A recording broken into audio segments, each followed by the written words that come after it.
Good evening, City Council meeting for the City of Dimas, Tuesday, January 11th. Will come to order. We'll try that one more time. City Council meeting agenda for Council meeting for Tuesday, January 11th will come to order. We have a remote location at 1307 Paseo Celio at San Dimas at 91773. Councilman Weber will be visiting via remote. Pursuant to the July 17, 2021 order from the County of Los Angeles Department of Public Health and the December 13, 2021 order from the State of California Department of Public Health, face masks must be worn by all persons regardless of vaccination status while in the council chambers. There will be a designated area in the lobby to accommodate members of the public who do not wish to be seated in the council chambers and desire to remain masked and socially distanced regardless of vaccination status.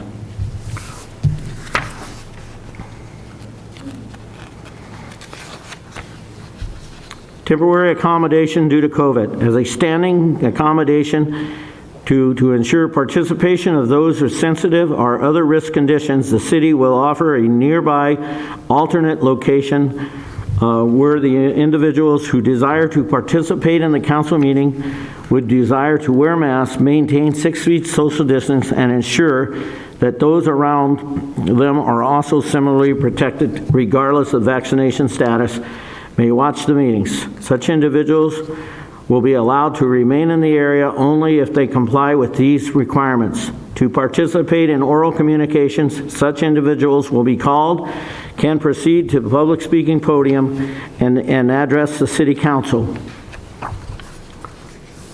and return to the fully masked and socially distanced area with minimal exposure to unmasked individuals.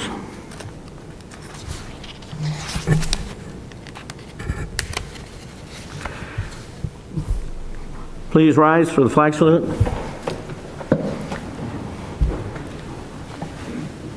Ready? Begin. I pledge allegiance to the flag of the United States of America and to the republic for which it stands, one nation, under God, indivisible, with liberty and justice for all. Madam City Clerk, would you read the roll?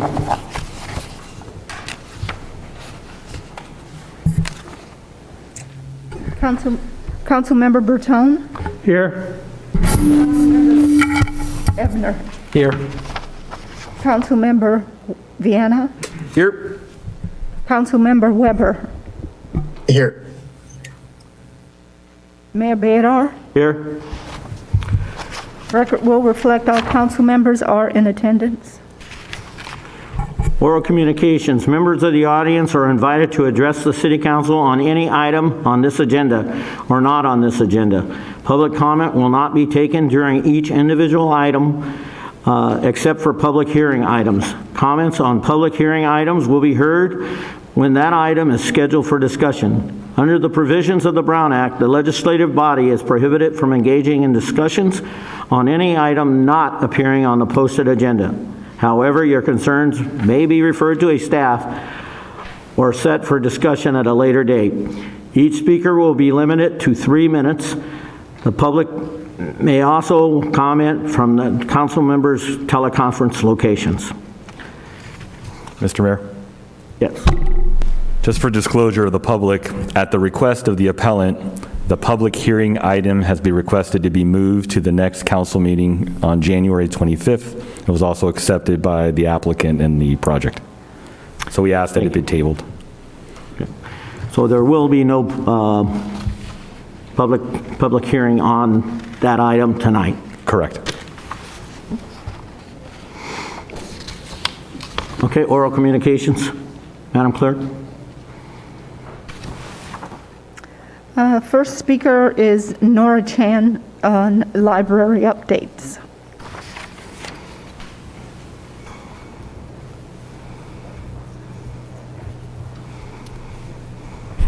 Happy New Year, Mayor and council members. Okay, tonight I'm here to give you some updates about the library closure. Unfortunately, we still don't have a date for reopening yet. However, the good news is the architect has changed the design for the roof issues, which caused the delay, and the project has once again restarted. So at this moment, we expect the library to reopen in spring. So we understand it's very disappointing for our customers to experience such a long closure of the library, and we sincerely apologize for that. And we look forward to seeing you in the library soon. And in the meantime, the customers still can go to Laverne Library for in-person service and go to LA County Library website to check out our e-collections. Thank you. Thank you.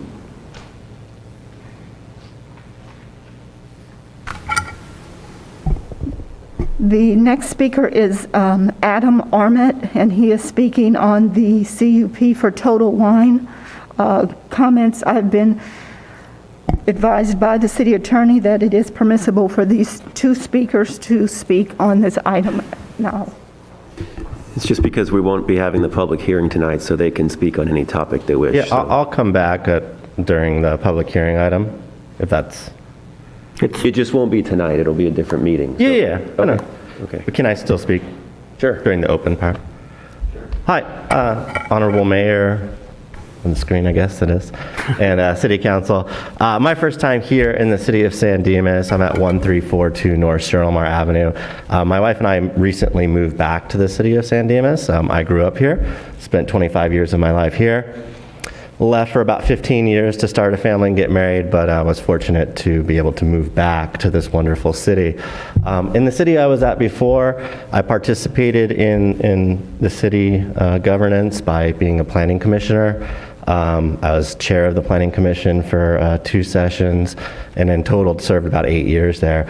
And I know this Total Wine thing is going to come back, but as pretty typical of these opposition groups that we saw at that city, I'm sure you guys see them here, it is quite humorous that the applicant or the person that is objecting to it didn't show up again this evening. It seems to be a trick that they use. They turned in their opposition late, and then they also didn't have the decency to show up for the hearing that was duly notified to everybody in the public. So I will be speaking on it on behalf of bringing Total Wine and More to our wonderful city of San Dimas. I think that you guys will see that there is reason to find that it's appropriate here, but I'll come back and speak on it at that meeting. Thank you, sir. Thank you, and guys. welcome back to the city. Thank you. Speaker Richard Bass for the Total Wine.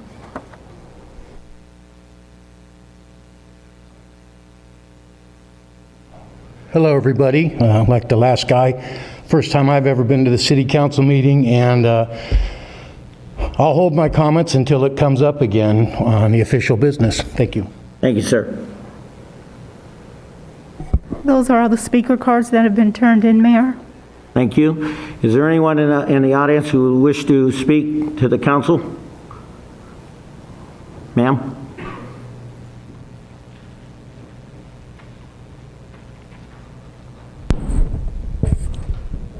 Good evening, council, staff, and neighbors, everybody. My name is Catherine Begin. I'm here to speak on, it looks like consent calendar number 4 item. I read that, and the amount for the MTCA specific plan 11, the amount of not to exceed $75,000. I sure hope not. I really do. Our city could use that money in other areas. As we know, we have crime right now. It happened at my building, my downtown building. My 2 tenants were broken into. They had their safe stolen right before Christmas. Safe stolen, products stolen. Then my neighbor down the street, same thing, up on Villa Verde. Very nice neighborhood. We don't have gates. We don't have cameras. Working on that.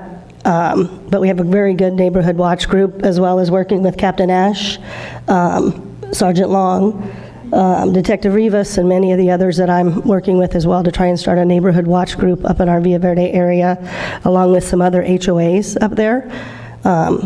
We need to combat the crime. My building we've owned and built here, 133 East Bonita, for 21 years, have never had this problem before. No tenants have had the problem. It was a smash and grab. We have cameras. They did it right there. We know who they are by their figures, but they have masks on, gloves on, hoodies on. And it's here, crime's here, and I'm thankful that Captain Ash, the flock cameras are working. So I wish that we could have that money on something that an opposition brought up, a group of people that on false information, illegal information, they didn't read our CC&Rs, tried to cause a ruckus in the town, and now having the city wastefully spend some money on a report that we may have fossils, Indian burial grounds, endangered species in my backyard, so we can't have a pool. But those people have pools, and I don't see any of them here. So I'm just very sad that our city has to spend that money on something that's so far out and ridiculous when we could have maybe one more motor officer, one more sheriff, 7 more flock cameras to combat this crime. You know, I know you guys are working very hard.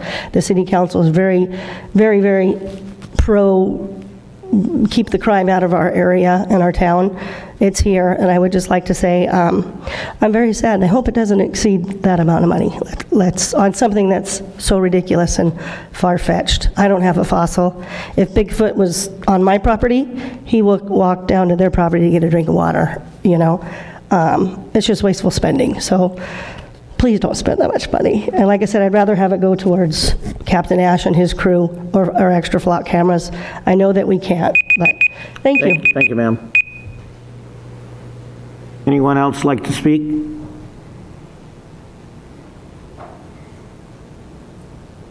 I'd just like to give an update on a victory that was won recently. SCAG, Southern California Association of Governments, endorsed our Neighborhood Voices initiative. We were outnumbered by dark money, particularly the Abundant Housing LA group, and as well as those Wall Street in my backyard type people. But other than that, you can go on to ourneighborhoodvoices.com. You can sign the petition. I'm the city captain for the campaign. I'm also missing 3 councilman signatures, but we'll talk after. But other than that, I just wanted to let the city know about the victory that happened at SCAG. Thank you. Thank you. Anyone else wishing to address the council? Seeing none, we'll move on to the consent calendar. All items on the consent calendar are considered to be routine and will be enacted by one motion unless a member of the city council requests separate discussion. I'm being told that Councilman Ebner wants to pull item 4 for discussion. So do I. Item 4. And so I guess I can move approval of items 1, 2, 3, and 5 on the consent calendar. Second. All in favor? Aye. Any opposed? Okay. How do you want to discuss item 4 at this time? Well, yeah, I mean, for this amount of money and the fact that it involves an issue that we've discussed a number of times at the city council level here, I thought it would be good for staff to explain what we're hiring the consultant for, or the reason for doing that, and then have a discussion on whether we should do that. So I'll introduce it, and if there's more detailed questions, if we want to get into the staff report and the items, I'll turn it over to Henry. So the council took action of a vote 4-1 earlier in 2021. I believe it was April 23rd of 2021 to initiate a code text amendment, the substance of which, the key part of that would be to authorize grading of up to 1,000 cubic yards in SP Special Planning Area 11, Planning Area 1. And in doing so, any changes require environmental review. Staff performed a mitigated negative declaration with regards to that. And after proceeding through and receiving acceptance by the Planning Commission, I mean, during that course in time, we received a letter and notice of identified issues that would require additional review. Upon the advice of council, the council decided, just like the process is supposed to occur, that additional review should be done. That additional review is defined in the documents that you see before you in this environmental review. And the environmental review only evaluates the highest level impact of the decision that's to be made. The council still has to take an affirmative action at some future point in time to adopt the language of the municipal code that authorized the action that was initiated at the beginning of last year. And so this is just to do the environmental analysis. And regardless of what the cubic yardage or so long as whatever change is made falls within the scope evaluated in this environmental review, this environmental document would cover the impacts of that change. And so that's what's before you today at a cost not to exceed $75,140. With that, I'll turn it back to the council. Well, one question I have is what additional work or what is going to be different that this consultant will do that we originally didn't do with the original mitigated negative deck? So I can answer that. Good evening, Mayor, members of the council. The reason why we are doing the initial study, MND, with the consultant is, as documented with the letter that we received from the attorneys of the HOA board, some of our analysis was based on some dated documents from the original general plan EIR, as well as the track map EIR. So with this, the consultant, if the city council wishes, would redo those studies. So they are basically going to be analyzing all the potential impacts from an environmental impact report, from a mitigated negative declaration, to analyze the up to 1,000 cubic yards of additional grading over and beyond what was originally allowed with the track map. So they're going to be doing extensive studies as typically done for a mitigated negative declaration. And Henry, when you say extensive studies, are they going to be on the ground looking at stuff, or are they mainly looking at other documents to make their environmental assessment? So they will be generating some analysis on their own. They will be utilizing such as like previous soils reports that were recently done for some of the custom homes. They can analyze those.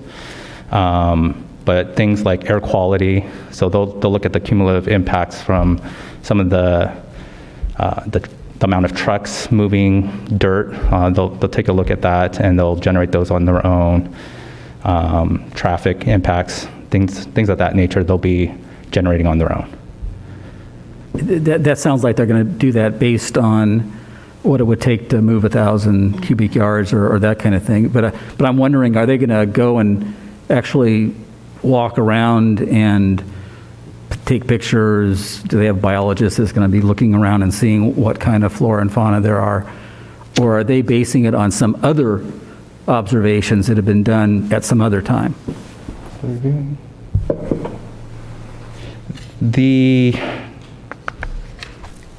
And you know, my point is, if they're not going to actually be doing actual investigative work, then, you know, just to have somebody compile other documentation into a report, $75,000 seems like a lot to have that done. I was reading their you know, what their proposal was and what we were asking, and it seemed like it was a lot of basing their opinion on previous opinions and reports and evaluations. So if I may ask a clarifying question, is the concern the return on the investment for the level of work, or is there a feeling that it's an inappropriate price? Both, and also that it seems that if they're going to do a thorough investigation, they should be there with, you know, I mean, I know they've got an arborist, they've got a biologist, they've got all these people, but shouldn't those people be out here in San Dimas actually looking at the property or the land that we're talking about, as opposed to just looking at something that our staff might have compiled sometime? I mean, I can understand if it's very recent, but just curious if what they're doing for the money. I think our initial approach of taking a mitigated negative declaration was intended to offer a cost-effective approach to looking and evaluating. But with CEQA and any project in CEQA, the environmental impacts and analyzing environmental impacts are central in getting authorization to proceed. And depending on the level of review and the level of compliance with California CEQA, opens up the project to whether you didn't necessarily do enough of the analysis to adequately understand the environmental impacts. And so while I can appreciate and understand, I want to dig in the ground, take bore samples, do a whole bunch of different things, the level of review really is dependent on the type of project. And here what's being discussed isn't a specific project. It isn't, here's a plat of a map of a housing development, this is exactly what we're going to do. You know exactly this is the project we're analyzing. You're analyzing a change in the code that would authorize a project to have some level of impact up to and not exceeding 1,000 cubic yards. That project may be a 200 cubic yard pool, it may be a 600 cubic yard basketball court, it may be a number of different projects that you can't absolutely specifically understand the explicit detail of what's going in. And so really the question before the council is really twofold. This is a higher level environmental review than what was done before in the mitigated negative declaration. So in terms of compliance, it's a higher level standard. And so this is what the process was intended. Somebody raised issues that not enough review was done and more review is being proposed. The second piece to that is this went out to bid and we received 2 proposals that ranged from the proposal that you have at the lowest end to the higher dollar amount, I believe was in the $90,000 range, $95,911. I mean, quite honestly, I think all these prices are very high for stuff, but so do I think the price of wood is way higher than it should be when you're building a house. And so we're left with, if the council has the choice to, if you believe that the proposals are too substantial to go back out to bid, but staff in evaluating this project with the 2 proposals and the type of price range and what you would expect to see in the market believe this range is within the range we would see that if we went back out again, we would get proposals that are roughly around the same costs that you're looking at today. And so there wasn't a reason for us to reject the bids, which we could have done at staff level, and go back out to bid. So really the question before you is this level of review and adequacy of the procurement process to get to what you have before you. Okay. Based on what you said, Chris, so another question that I have is, I guess maybe you were saying that, it sounds like you're saying that this evaluation, while deeper than what staff did originally, is still not getting down to the property by property level of what would it mean to have 1,000 cubic yards of dirt moved in addition to what they're already allowed. And so I guess the question then is, say a project comes before the city council eventually, but staff would look at it, and would this evaluation that's being done now change or affect what can be done on that piece of property where they're asking for 1,000 cubic yards? Would this evaluation inform staff that, that's really too much for this piece of property, or the way they're doing it is too detrimental? Or would we be doing further evaluation at that time?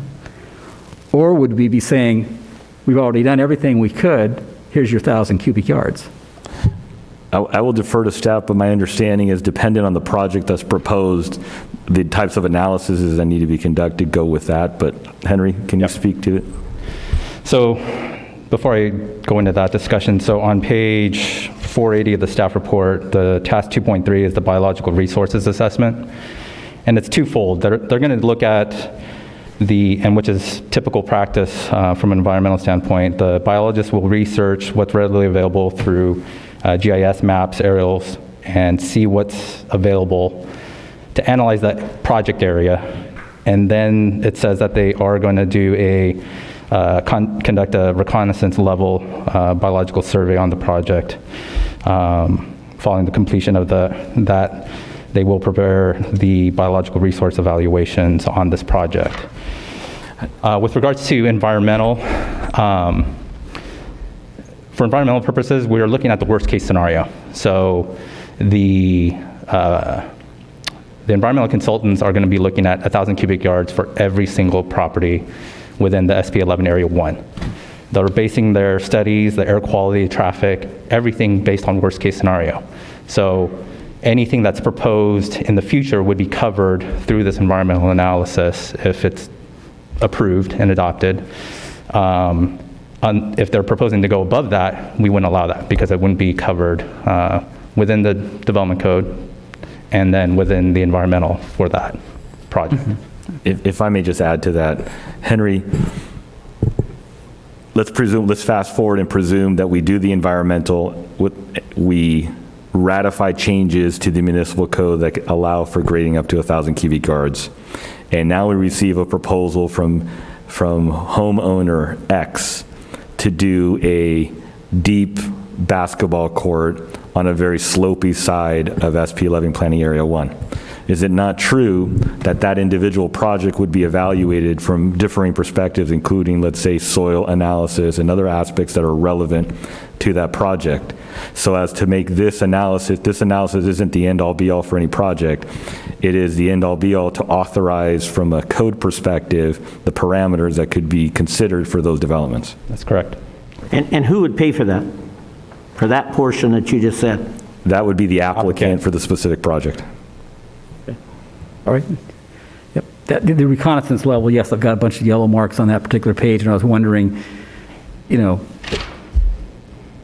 it talks literature, databases, websites, everything else, and then it says reconnaissance level, so that's the part where they would get out there after reviewing all that stuff just to confirm or Correct. check it out or whatever, and okay, that's good, thanks. I have a couple of questions to ask Mr. No.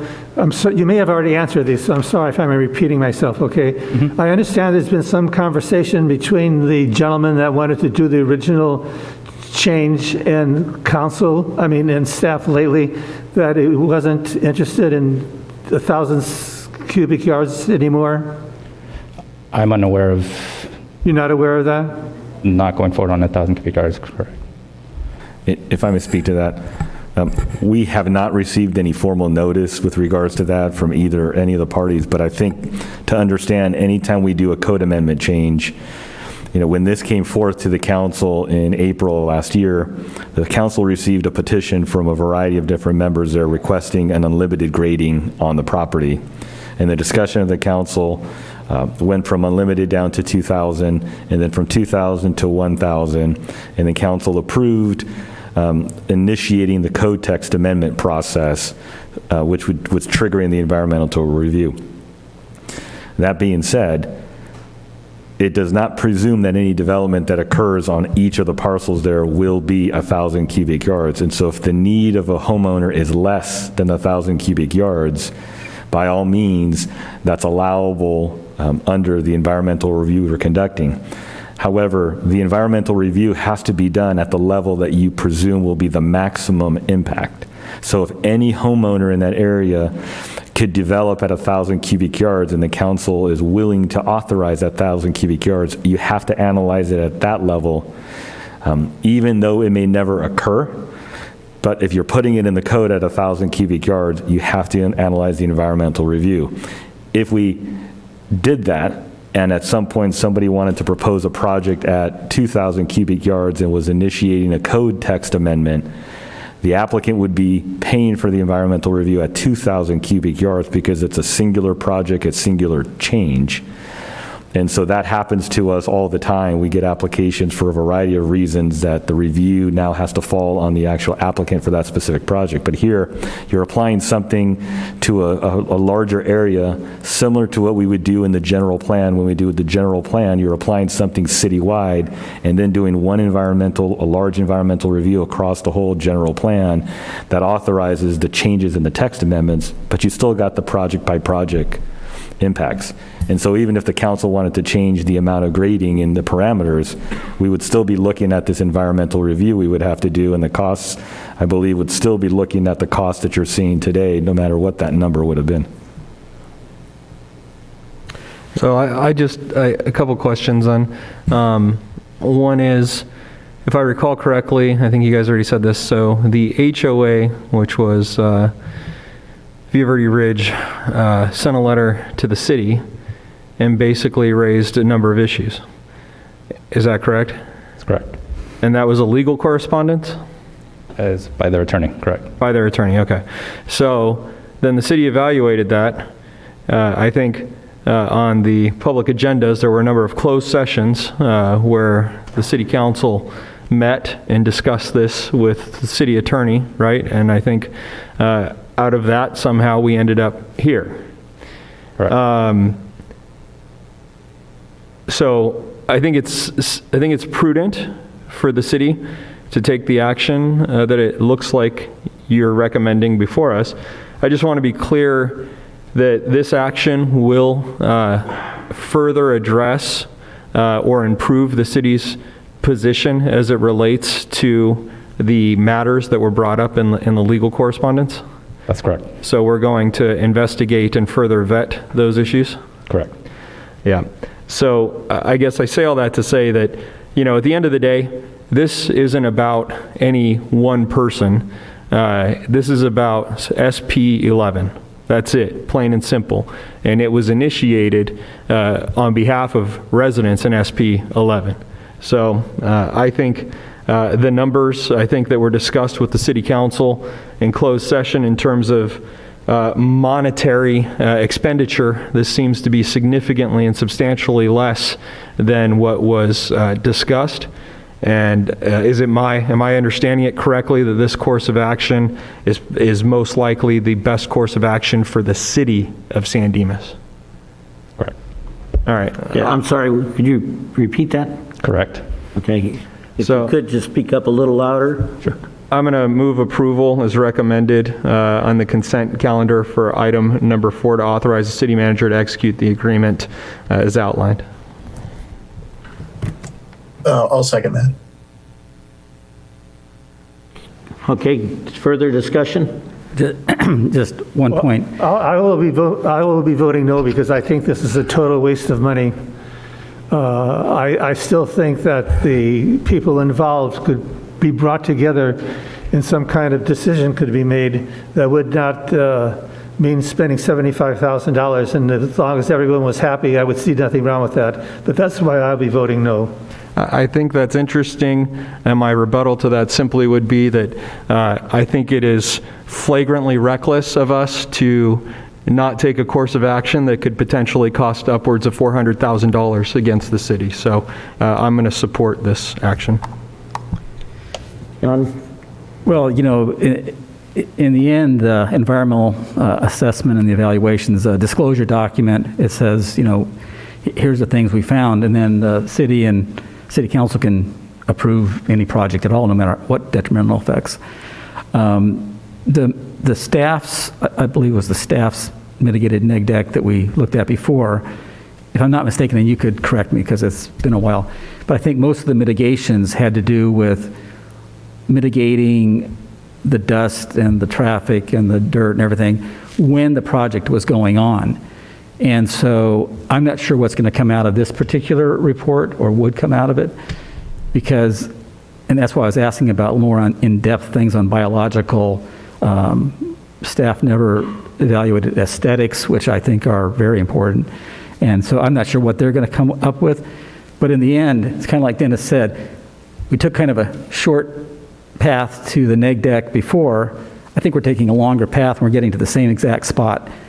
And so $75,000 and 4 or 5 months later, we're going to be in the exact same spot we were last time. And I don't think we're really getting anything for our money in this case. So I'd be voting against spending the $75,000. All right, Eric, you have anything to say? No, I think it's pretty obvious that, I mean, it would be ideal to not have to expend this kind of money on further looking into this issue. You know, it would be great if that were the case. I just don't know that the particular circumstance that we find ourselves in as we go down this road in exploring the idea of making this change to SB 11, that's where we're at. So. It boils down to kind of an insurance policy for me.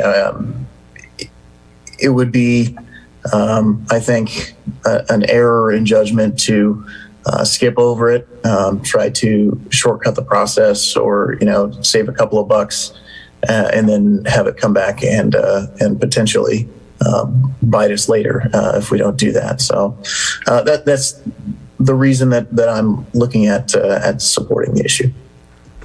Mayor, could we take just a 5-minute recess so I can consult with the city attorney before we vote on this? Let me say something first, yes, sir. Okay, please.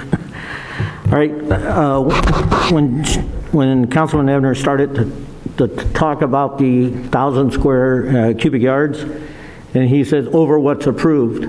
As of today, there is nothing approved. Okay, zero.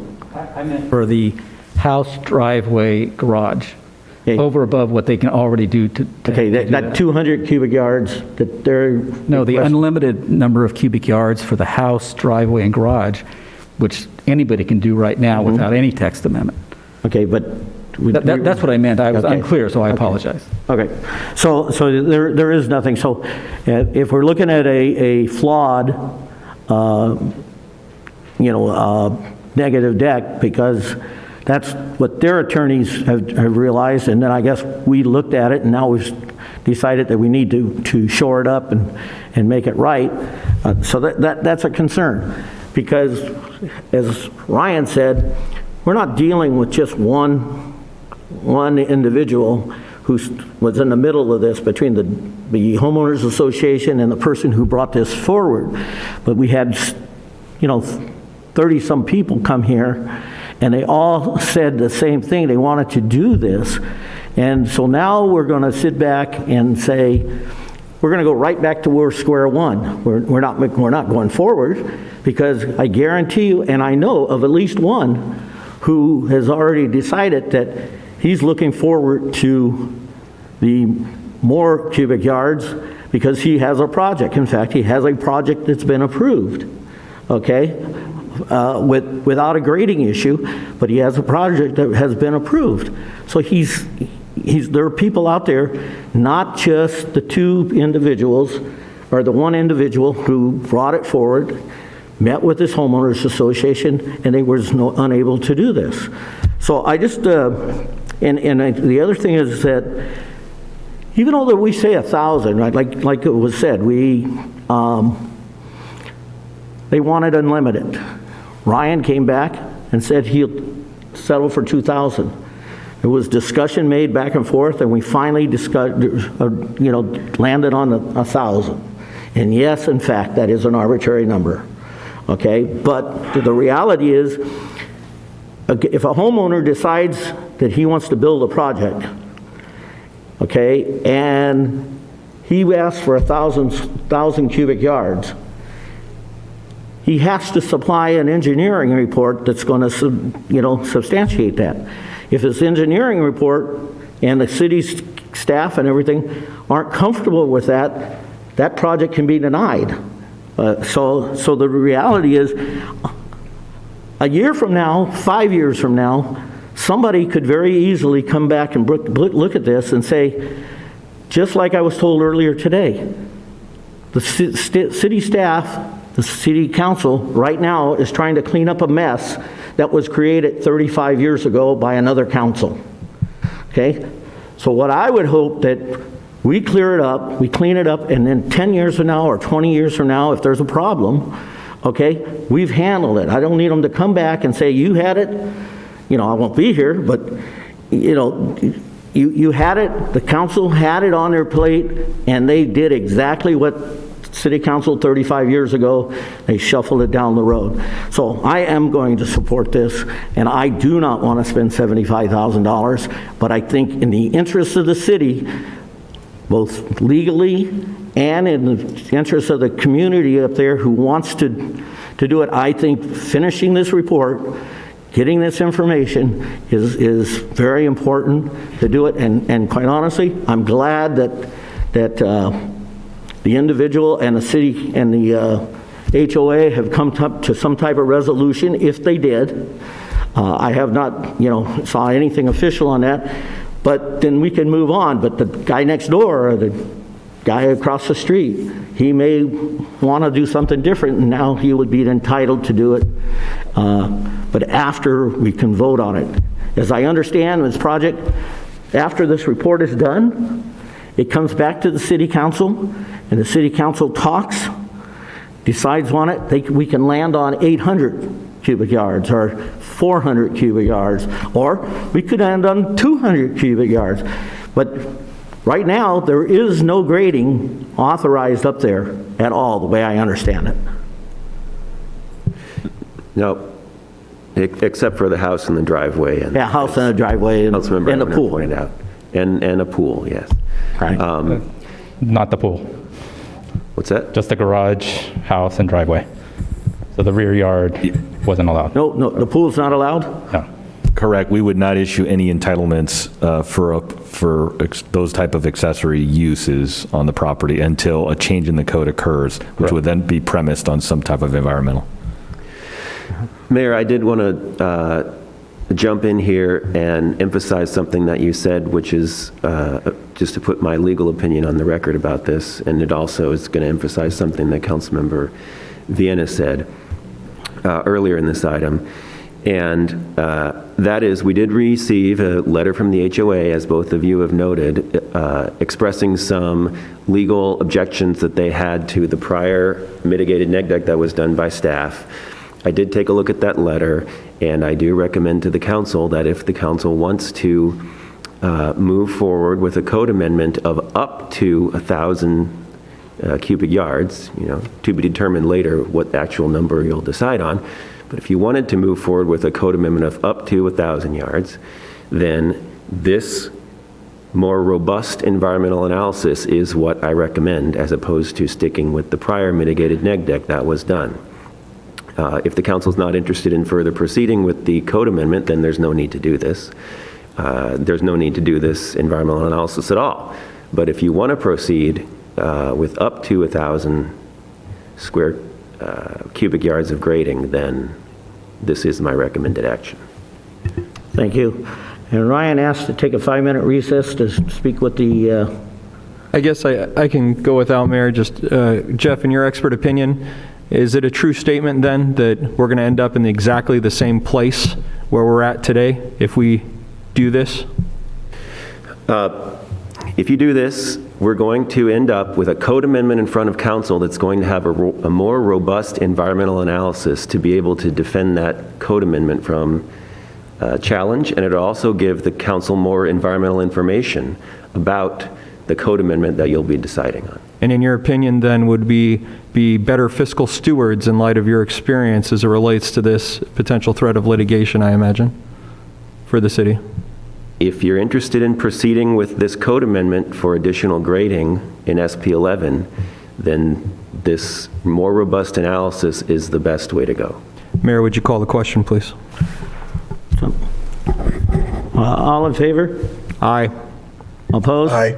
No. Okay, a roll call. I'm sorry, John. Thank you.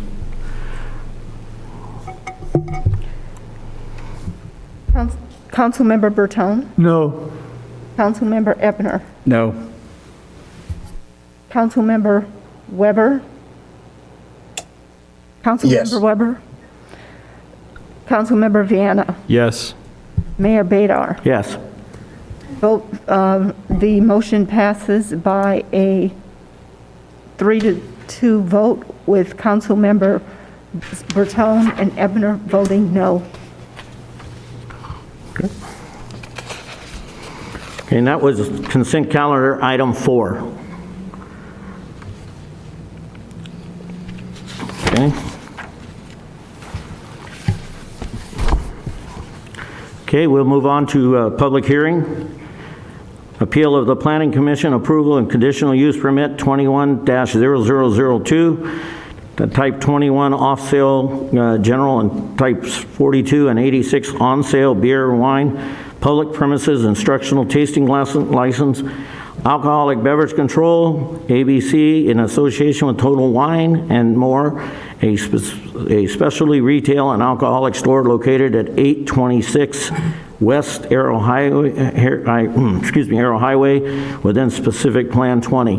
Okay, and as was mentioned prior, this case is, this matter is continued. Do we have a date certain, or? We need to have the council make a motion to continue it to the next meeting, which is January 25. Is that right? January 25th. So moved. In favor? Aye. Got any roll call? Yes. And by the way, this is at the request of the applicant to continue this item because he had a medical issue with appearing tonight. Okay. Roll call? Councilmember Bertone, Yes. Councilmember Ebner, Yes. Mayor Pro Tem Weber, Yes. Councilmember Vienna, Aye. Mayor Bedar. Aye. Motion carries by 5-0 vote. And I'm sorry, Mayor, I said it was the request of the applicant. It's the request of the appellant. So not Total Wine, but the appellant. Okay. And that came in right prior to the meeting. Yeah, about an hour and a half before the meeting tonight. Okay, other business discussions and directions regarding implementing a community and law enforcement program called Days of Dialogue. City Manager?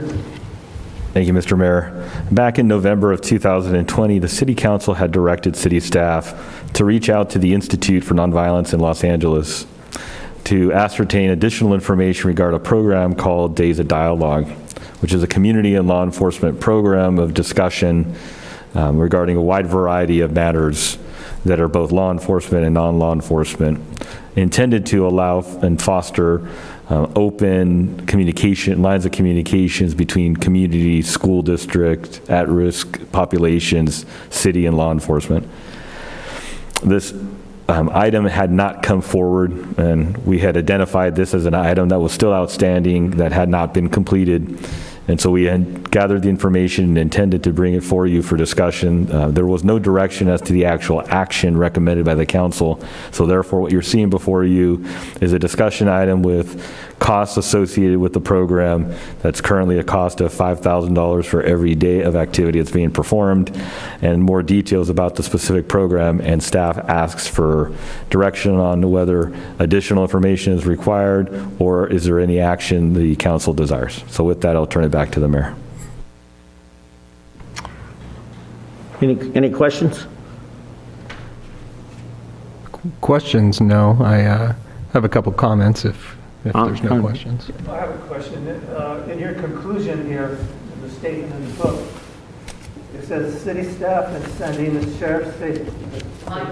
City staff and the sheriff's station are supportive of measures to enhance outreach. Does that mean this is supported by the sheriff's station? Are they recommending it, or? This was, but the statements were in reference to generally, not necessarily with one specific program, but specifically this was something that was recommended. I should say that the Los Angeles Sheriff's Department has also participated in this program in other parts of the county, as has juvenile justice and other entities like the Los Angeles Police Department. Well, dialogue is definitely a good thing, and a lot of the things that the Days of Dialogue people, the Institute and those who hold it are good things. The only question I have is, I think I didn't highlight it, but I thought I saw where about 30 people would be selected to engage in a session, in one session. I mean, you could have multiple sessions, but there'd be 30 people generally for one session. They'd sit at 5 or so different tables. So the question is, how do we, it's just sort of it's not a question to really be answered, but it's something we have to figure out how to do to engage 30 people who, somehow are the ones that will benefit from the dialogue and will lead the city to whatever outcome we're looking for.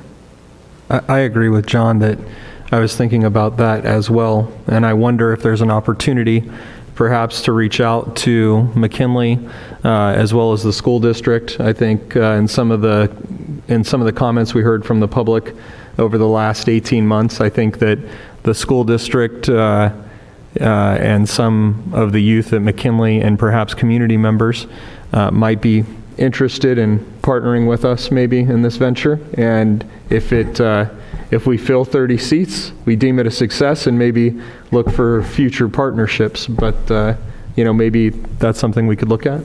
I too agree that McKinley's and the school district would be good partners in this, and we have to have an opportunity. I don't believe that we've reached out to them yet to ask them.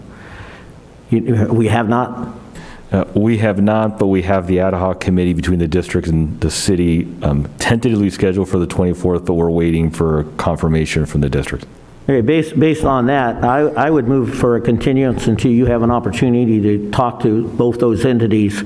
And I would ask support for a continuation, and the ad hoc committee, of which John and I are on, will be more than happy to talk with them. I believe it's on the 24th. But somebody needs to reach out to. I'll second that if you want. I mean, I don't think it's urgent that we do it this meeting. It would be great next meeting if we could. No, just continue it until, give them an opportunity to talk. And then somebody's got to reach out. We have the ad hoc committee that we can be functioning with, but we also need someone to reach out to McKinley's and discuss it with them, because, they would be a valuable partner in this type of, in fact, any civic organization here in the community would be a valuable partner. Yeah, I think I appreciate you bringing this back, and I appreciate the city's leadership in this particular issue. I think it's important. It would also be, while you're chatting with the school district in McKinley, there is a cost associated with this, and I know I'd reach out to Chris, and I know the city will have some in-kind costs, but there will be some hard costs. So if the school district or McKinley are also willing to support or offset costs as it relates to this, doesn't hurt to ask, and it would be great to have their support in that way too. And I'm curious what John's thoughts were. I know you were going to say something. I think it would be very beneficial to have students participate. Yeah. That would be, yeah. Right. That's kind of where, when we talk about McKinley and the school district, as well as the community at large, I think it's best to have, the more people we have who are not in administrative positions of any group at all, that's involved. So facilitating McKinley, people who are there at McKinley, students who would feel the need, along with just regular citizens, is a good thing. I think we're probably not aiming to have like the McKinley administration and the Carl Coles and all these people, that would be.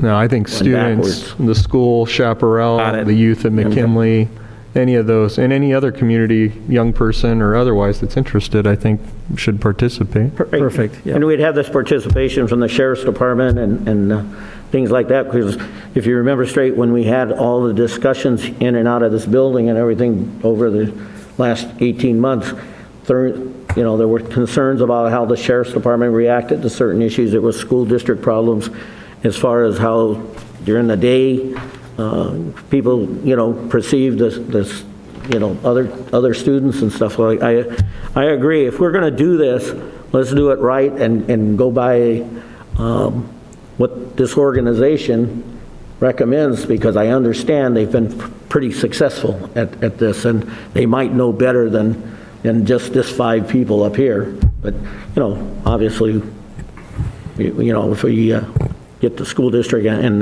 McKinley's and whoever else, get a consensus of what they think on how it should be run, and we'll know by that 2 weeks from now. So, and if I may, in addition to that research, I will research, because I heard the number 20 for students. As you look at some of the budget numbers that they're presenting, it presumes also potentially 100 individuals. And so the cost per participant numbers and whatnot. So I'll clarify with the program to ascertain what the actual limit to the number of individuals there for a $5,000 a day program, because that way you could assure you have student participation, community participation, law enforcement, non-law enforcement, nonprofit, business partners in that overall conversation. And then we can frame the topics that are discussed, because as you saw the topics that are listed in the staff report, they're not all very specific to just law enforcement, because law enforcement has tentacles and impacts a wide variety of areas that are not necessarily easily and traditionally associated with law enforcement. So I'll do that additional research also. super. And, the in-kind services, cities would be, facilities, staffing, and things like that. So we could, mitigate a few of our expenses to that point. So I guess I would call the question. All in favor of continuance? Aye. Aye. Roll call. Councilmember Bertone, Yes. Councilmember Ebner, Aye. Mayor Pro Tem Weber, Aye. Councilmember Viana, Aye. Mayor Badar. Yes. Motion carries by 5-0 vote. Thank you. We'll move on to item 2. Review of multi-year budget projections, including financial outlook, capital project funding needs, budget policies, and discussions of the 2022-23 budget. Thank you, Mr. Mayor. I'd ask that while we have 43 pages in the presentation, we've already gone over quite a number of the slides here, but I wanted to ensure, due to the time, at the last meeting, we were not able to complete all the PowerPoint slides and then engage in conversation with the council about priorities. So I wanted to assure, as we head into the budget process, that the council had the ability to weigh in, discuss, and be able to request any additional information from the city staff. On page 25 of the slide, I want to revisit a discussion of the fund balances for the city, because I did receive a question about what our current financial status was, and if our numbers, or at least our percentages, are higher, why would we be in need in terms of resources to cover costs like road infrastructure and whatnot. So I wanted to go over and try in a different way to frame what these numbers actually mean and how they're actionable by the council, so that the community can fully understand how do I interpret that information. And so on this slide, you will see 4 columns. At the bottom of the columns are the titling. So you'll see on the first one, 2019-20 General Fund, and to the right of that, the same year, but governmental wide. The General Fund, as we discussed, is our main operating account where we pay for the majority of our activities, law enforcement services, a lot of the parks expenses. Since we fund fund public works and community development heavily by the general fund, those expenses are there too. To the right of that is governmental wide. What's included in governmental wide is the general fund plus 4 other categories of funds. So it's more of a super fund that includes the general fund. And the key items that are in there, or the one specific item that is of note, is related to the golf course. And the golf course, because of a loan from the general fund to the golf course, has a negative number that's represented in the governmental wide. So it makes more complex the understanding of what is our financial condition in the general fund, how much money can I spend? And so we really have to start framing the understanding in the form of questions. So the first question we have to answer is, the city has traditionally been establishing a percentage of general fund reserve.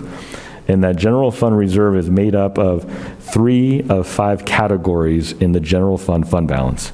The first category, which is highlighted in blue, is considered unassigned. This is money that through that no action of the council, no provision of code, and no requirement of law has designated that money for some specific use. The next category is assigned, which is the light green. Assigned is that the city has taken some positive action, predominantly through its budget, to designate that money for some specific use.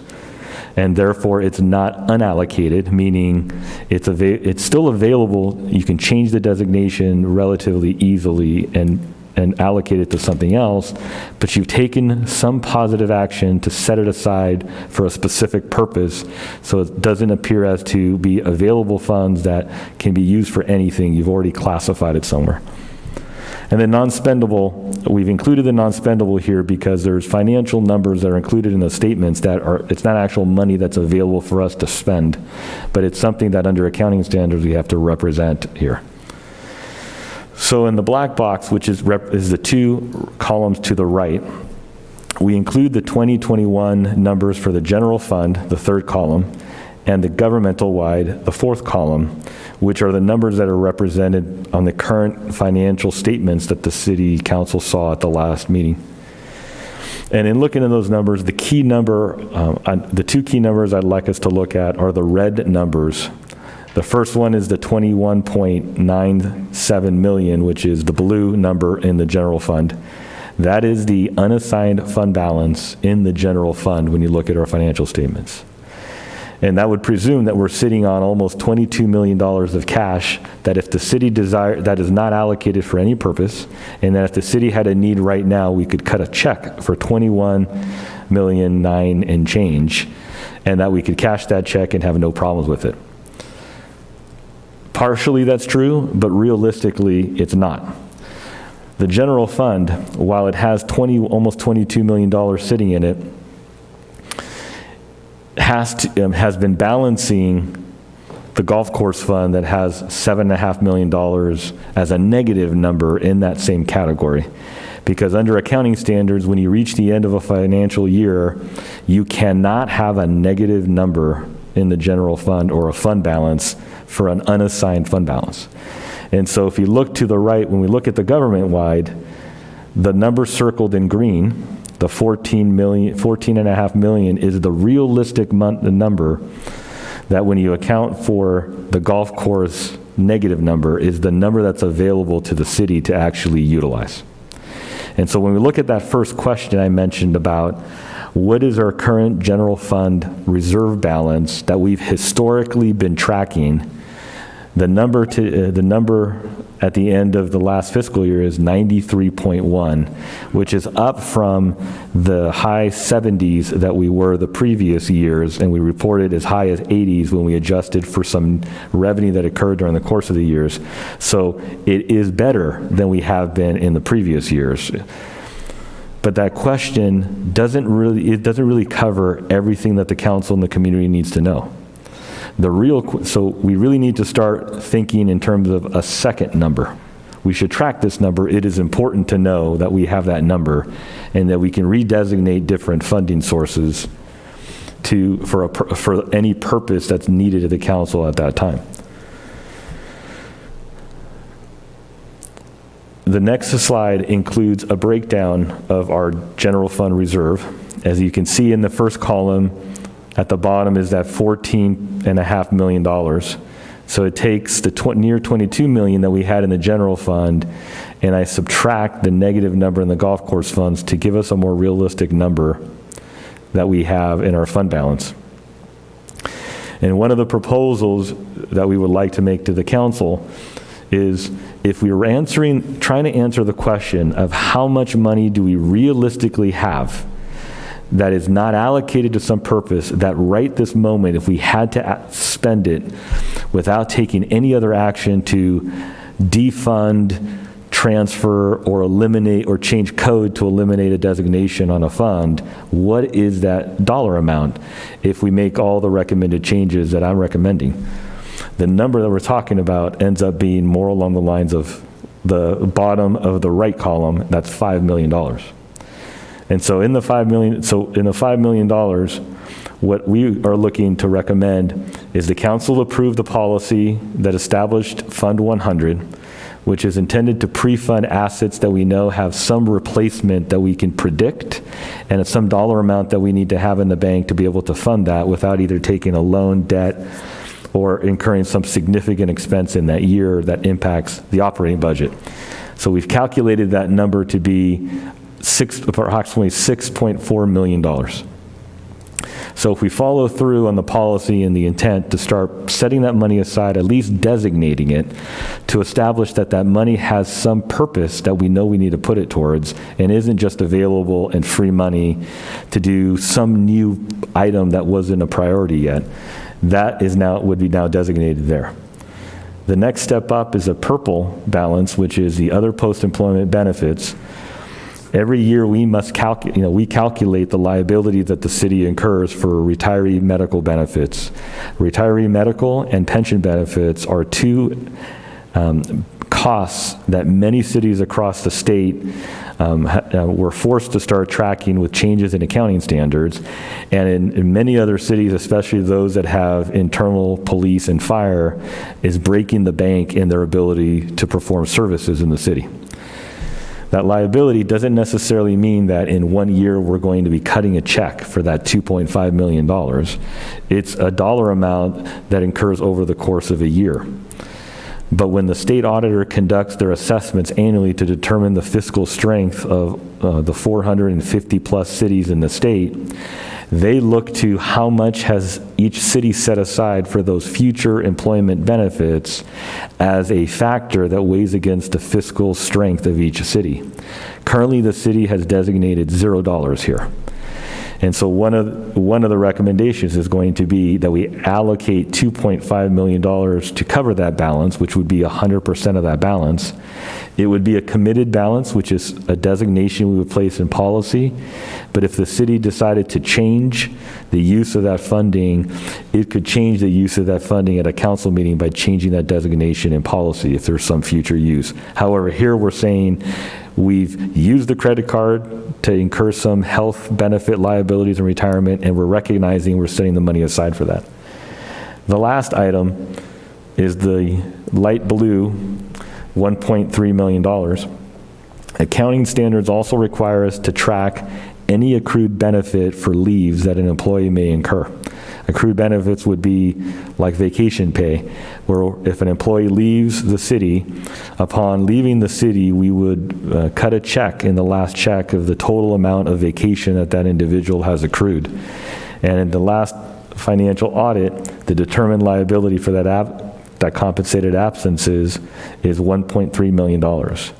And so when we look at the balances here, what we were trying to determine, that we know we have obligations that we have to set money aside for. We know we have obligations that incur in 1 year, and we know we have obligations that incur in many years into the future. And if we're going to take a conservative approach, one approach could be setting all the money aside in the general fund reserve and not designating it for anything. So we end up with that almost $22 million balance, giving the perception that we have a lot of money sitting in the account and that we're perfectly fine and there's nothing to worry about. And so any expense that comes forward, we can easily cut a check and just pay for it. Another approach would be, we know that a city is an entity that lives forever and that there are obligations that we have to set money aside for and that we have to pay at some point in time. And then if we did, we get a more realistic picture of then how much do I have left for something else, some new project, a roadway project that we haven't currently budgeted, an unanticipated expenditure like a municipal yard move, if that's something that we would have to incur. What is that realistic number we're sitting in the bank? We won't know that number until we classify, like we have in this green, purple, and blue section, that funding. And so if we follow the recommendation, that would establish a minimum balance of $5 million in our real usable reserve, our emergency rainy day fund, the real account that we have money in the bank I can use, I can cut a check right this moment to pay a bill, pay an emergency, pay something. That number would establish a real usable reserve of 19.2%.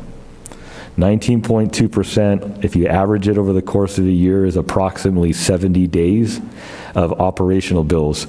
So a little over 2 months of operating capital that we would have available. When you look at the Government Finance Officers Association best practices in general fund reserve balances, they established that each entity should establish their own reserve balance that is adequate for the circumstances and situation of that city. And so one city may have almost 20% like we do, another may have 40%. A lot of entities have less than 20% in the bank available for rainy days. I believe that if we classify funds for our assets in Fund 100 and these other expenses that would cover any balloon payments that we would have, that 2 months of operating capital is around the minimum that I would recommend to have in our emergency fund reserve. And the city clearly has established that we've meet that target. So the second question that we're answering that I think we should start tracking going forward is what percent of money is available in that emergency fund reserve, and that we should establish a target that is no less than 2 months of operating capital for the city. So if someone was to ask the question, what is a general fund? How much is it? Is there a simple answer to that? A simple answer of how much do you have in the general fund would be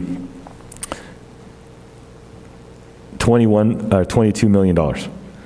But I think if we ask the simple answer, it only addresses a simple question. Mm-hmm. In government, we know the operations are very complex. And so while we should report those numbers that way, we should also be asking, when we're asked, well, how much do you have in the general fund? Well, what do you mean in the general fund? Do you mean available cash that's not assigned to anything? Or do you mean money if we had to scrape together everything, like defund different activities to get as much money to be able to pay for something? Is that the question? Because if it's the latter one, we're looking at that $22 million, but it would have some repercussions in different funds for the city. So it's not like we can just cut the $22 million check and things will be fine. If we did that, we would literally be taking a loan from some other fund to pay the $7.5 million of the golf course fund. Most likely it would come from Charter Oaks and come from housing funds to be able to cover that cost just for the end of that fiscal year, and then we would be reversing that transaction after the next fiscal year starts. And so those are cities that are in fiscal distress that you'll look in the numbers, they have to balance the numbers by the end of the fiscal year, and the way they balance it is by doing these shifts at the end of the fiscal year to close the books, and then when the new books open the next year, just rewind all of them. So, Chris, so you're saying a lot of things that are going by quickly. And so I just wanted to go back to the golf course liability. Mm-hmm. So the golf course liability, that's a loan, right? What is that liability? Maybe you can explain briefly what the golf course liability is. There was the general fund loan money for improvements at the golf course that incurred interest. The principal was being paid, and as will the interest, and the total current liability of those two adds up to that number. And that number has been decreasing over time as the golf course fund is paying the general fund back for that liability. So, I'll liken that to a mortgage on a house and the equity you have in the house, where you're paying a little bit back every month or every whatever period it is for the golf course. And so your outstanding debt on the house is decreasing a little bit every so often. So on the big balance sheet in the sky of your net worth, you don't. That's not part of your net worth. That's subtracted from the value of your house. Your house is worth whatever. You subtract whatever's outstanding on the loan. But it doesn't affect your spending or the fact that you, in this case, you're not liable for the $7.5 million today or any time this year. Sure, it's, in accounting, it's a subtraction from what you have if you over a long term, need to pay that all back. But we're not going to need to pay that all back in 1 year. I mean, the way it's set up, it's how much ever it is every year, but it's not $7.5 million. So I understand the fact that it subtracts from the cash, or not the cash, I'll call it the net worth of the city, the net of all of the funds we have. But on the other hand, it's actually money sitting there, and as you say, we could say, well, we need $7 million this year. We're not going to have to pay it back to the golf course. I'm not going to have to pay that on the golf course fund, if I'm not mistaken, this year. And so you could spend that money. So I'm trying to think, are you saying lock that money away so that 7.5 million this year, a little bit less next year, et cetera, but it's forevermore not available for anything until we pay the golf course off? No, you're designating it. So it's, again, all of this is accounting ease. The bottom line is, you know, if we were in a situation right now where we needed every dollar, we weren't going to take debt, and we needed every dollar from every available source we can possibly get to, and to send it somewhere, CalPERS, some liability, something, we would be taking every dollar out of the reserves that we can till we get to the point where we have to balance the books at the end of the year. But the way the money we'd be taking out of the general fund, we would be borrowing and loaning from other restricted funds like housing and Charter Oaks Mobile Home Park to cover the fact that we cut that big check out of the general fund. And I'm not saying, so that's a doomsday scenario, and I'm not saying that. What I'm wondering about is the golf course fund. And so I'm saying that, and it's even kind of in your chart because it's colored the same as the rest of the quote-unquote reserves. So that money is available without going wild on taking money from any other fund. It's still general fund money. And so it's kind of going to Dennis's question, everybody else's question, everybody who says, here's how much we have in reserves. I think you could legitimately say that that money that is a liability is not unavailable. That is available. I don't think I said unavailable. I know. I think the easiest example, let me give it, because I like the way you're going, a practical example. We have $100,000 in the bank, but I have $60,000 in credit card debt. You could say you only have $40,000 because you have to pay your credit card. But we know you can pay your credit card over the next 10 years. We are operating like we have $100,000. What's the big deal? We're sitting on 100. We're fine. We don't have to pay $60,000 credit card. We just continue to go along, and we're okay. But the reality is, if you ask you're right. We have $100,000 in the bank. If I needed to buy something at $100,000, we can cut the check. But the reality is, if you ask the second question, how much money do you really have to be able to use for some new endeavor, new expense? You only have $40,000 because you're presuming by saying $100,000, that's okay that we have $60,000 in credit card debt and an interest rate. We'll just pay it as we go every year and not worry about it.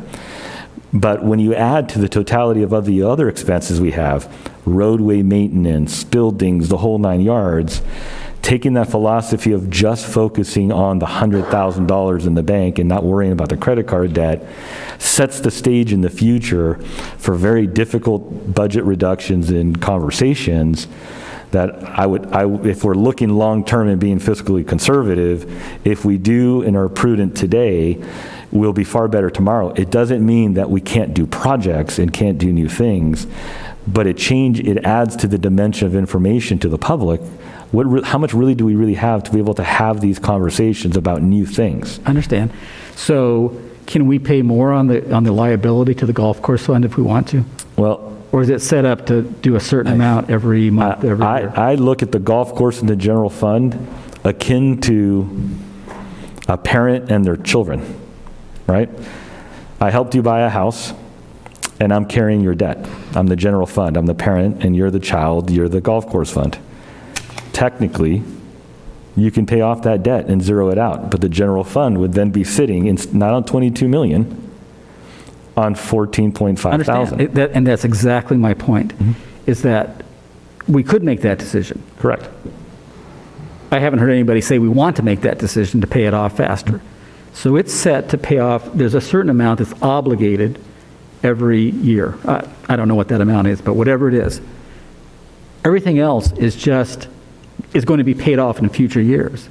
So whether it's, let's say it's $1,000, I mean, I have no clue what it is, but say it's let's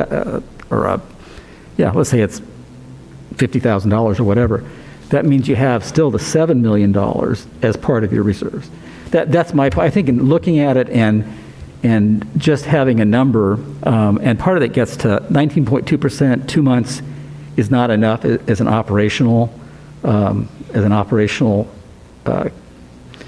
cushion, in my opinion. So I think that needs to be a lot higher, at least double, if not 2.5 times as high. And so my challenge to you would be, how do we want to view it so that we have that kind of operational? And I think to that, I would ask the question, when we came up with the 70%, what criteria do we use to establish 70% reserves as adequate for the city? My understanding, it wasn't based on any analysis of what the need was in the reserves. And so I think what we should do, if we're going to establish a target, what we should do is say, what are we shooting for? So if we're saying, I think 4 months of reserves or 6 months of operating capital is our target, that adds up to 50%. And we believe that 50% should be unallocated money and available should any circumstance arise. And if that's how we come up with the number, absolutely, we establish that target, we hit 50%, and now we understand the scenario because we established an objective criteria. Right. My concern is we established a criteria, but we didn't base it on anything. We didn't base it on what's our payroll every 2 weeks, what are the bills that we're paying. At least as I recall, we were aiming for as close to a year as possible, and we got up to 9 months or whatever it was. So that's my understanding of why we chose to have a reserve at around 75% or 78% or whatever, is we wanted to operationally be able to have that amount of money to fund the government, I won't say easily, but without having to dip into, start laying people off or that kind of stuff. So if we hit that target, is it your understanding that we would not drop below that? So that funding that's allocated to that would not be usable for? It's wiggle room, but it's like, that was the idea of having that kind of reserves. So the 19.2% you're saying there, which you said would fund 70 days, I think you said? 70 days, yes. Yeah, 70 days. I'm saying that 70 days of reserve, so however you want to term it, we should have more than 70 days of operational reserve. So again, there's two separate questions that I'm trying to add a second question to the one question we're always asking. The operating reserve, or what available money that we would use, is still 93%. If you wanted to take money out of all these other accounts and utilize it for the purposes that you mentioned, there's 93% as of this last fiscal year. The reality is when we make decisions to budget for new projects, fund roadway projects, look at kind of what the liabilities are and can we afford to pay for it, we don't intend to spend that money. We intend, if we had to spend something in emergency, to spend something that's just not available or assigned to anything. And so I'm saying we should start measuring that number and understanding that number. And the sense I'm getting from the council is, no, we want to measure all the available money that's in the account, whether it's allocated to committed or assigned fund balances, which is what we're doing now to accomplish the 93% or the target that we're looking for. And that's what I just need your guidance. If that's what we want to do, then that's understandable, that's what we do. But the council did pass a policy in Fund 100 to start looking at the future capital and to start funding that. Be clear, I'm not talking about Fund 100. I love Fund 100, and that takes away from the 93%, in my opinion. That's assigned, it's set aside, it's not going to be touched except for the projects that it's going to fund in years to come, and that fund's going to get bigger, as we all expect it to be. That's the goal. A Fund 100, I believe that's right. I mean, that's not the one where we're saving up for. The practice that we've had in the city is anything that's a committed balance is considered part of that fund balance that we measure, that 93%. And I'm saying I'm saying I agree with you with that one. Oh, okay. Okay? It's the golf course fund that I didn't think was a legitimate full reduction, 7.5 million reduction in usable reserves. 'Cause every year we need the 50,000 or whatever it is. We do. What we're saying is we've created an enterprise and an asset that's generating revenue to the general fund. But as soon as we establish large capital needs of the golf course, sprinklers that are the $3 to $5 million and how we grapple with that, and the increased cost of water, which is something we've already identified in the past as being a liability that we're going to incur, the impact of that on our future financials is something that's going to be, could be profound. Eric, are you still with us? Yeah, I'm here. Just checking. We're deep in the rabbit hole. Yeah, we're getting through there. I guess if since I've got the floor a little bit, I guess I'd just like to mention that I think there's a distinct advantage to differentiating between like the emergency budget, where the city completely is unable to take in any revenues, and the normal everyday operating budget that we are planning for. I think the differentiation between the 93.1% and the 19.2% is exactly that. If the next earthquake hits and we need to fund the government for the better part of a year without any outside funding or revenues, then that 93.1%, the $21.9 million, $22 million rounded up, really is on the table to be used. And I think at that point we're probably going to say, yeah, we really don't care about the golf course liabilities, and we're going to use that money to keep the government running. But I am okay looking at the Fund 100 life cycle assets and all these committed monies that we may have down the road. I think it is prudent to do that. But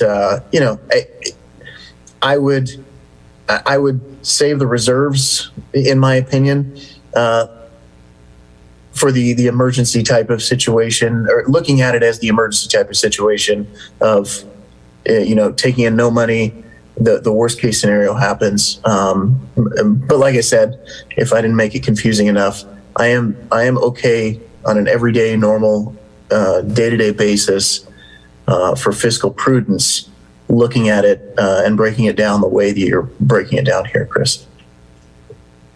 Chris, is there any funds that are shown in what you've done there that are restricted funds that could not be reallocated for one use or another that are accounted for there? No. So everything is discretion of council as it relates to that. So we earmark it, but I agree with Eric, but I hear John, and I think that I hate to say push this to a study session, but I do think there's a real philosophical discussion maybe that has been had maybe in the past or needs to be revisited, because I get what John's saying, that the debt, yes, it's there, but if we were able to use it in a pinch, which it sounds like we could, whether we include it or not, it's almost. I do agree that the study session might be the place, because I think at least three of us up here have been fostered the point that the more we can say we have reserves, 71%, we know we're comfortable, we're not worrying. Now we're trying to paint it in a different way. And quite honestly, I don't know if I'm the only one that's a little bit confused about what you're saying. I understand what you want to say, but we only got X dollars. I personally look at my personal checkbook and I feel much better when I got $500 in there. Wait a minute, maybe I don't. $500 in there versus having $250 in there. I feel, when I lay my head on a pillow, I just feel a little more comfortable. Now we're talking from 93 down to, 21 or 19 point something? The way it sounds is the coloring book is being colored different ways. Well, I agree with you. It is confusing. I think the bottom line is that you want to be prudent with your reserves. And as Eric said, use them under emergency circumstances only. And then just not think of it as extra money that you can do what you want with it. I mean, that's the bottom line as far as I'm concerned. Yeah, I think the mayor and Councilmember Breton summarized it. We're not changing what we were doing before. We're doing better. We went from 70-something% to 80-something, and now we're at 93. We're not changing that at all. What we're now adding is a second number where we came from, there was no number, and the first number we're going to see now is 19.2%. So maybe instead of calling it a reserve like we have in the past, what we call it is the emergency reserve, which is, when your light comes on in the gas tank and you're like, well, how much do I have left? That's the $5 million that you're not going to touch. You're going to leave it available when I need to, when the tire blows out and I'm going to go, if I need to go there, I'm going to go there. But I still got 93% of the tank full, and that's the cash. So I guess in a nutshell, what we're asking is keep the 93% because that's important, but add the new number of what's our emergency fund. The bottom line that we're not going to touch, we're not going to spend it on something we don't need. It's going to be there for the emergency and never allocated unless something happens. I agree with the mayor that this is a new way of looking at it, and it is slightly confusing to us old timers. No, new timers too. You should have used the draining cup construct I told you. It would have been a lot easier to understand. Well, it's just like when we're looking at this, it's new to us, or what's going on, okay? Not only new to us, it's going to be new to lots of people out there because we have touted, we've had this type of, for all of these years. I can remember Jeff Timbleman sitting over there in Ryan's chair, okay, saying, I want to make sure everyone knows we have 70 plus or 80 plus percent. And so that was drowned into people. It's just like one or two of us really may understand DNA, but the vast majority of the working people, the people out there in the community, don't understand DNA. So and basically what I'm saying is this is foreign. And, we need to look at it. We need to talk more about it. I certainly understand. And you're absolutely right. Tomorrow, we could get a phone call from the golf course and say, we need to replace the sprinklers now because this problem has occurred. We'd sit here and start scratching our head and start trying to figure it out. Or wait a minute, I would, you would, and it would just be, there's a problem. Tomorrow, the boiler at the pool could break down completely, and that costs, $1 million to fix. I understand that you could move this money around. We just got to be able to paint it where people understand it. Yeah, and I think you're right, more conversations needed, and so this is the second time we're talking about it, and I think what we could do is establish a study session just to focus on the reserves and how we want to classify, convey, talk about, because I think it's important. Chris, can I ask just one clarifying question? Sorry if I cut you off. No, you're good.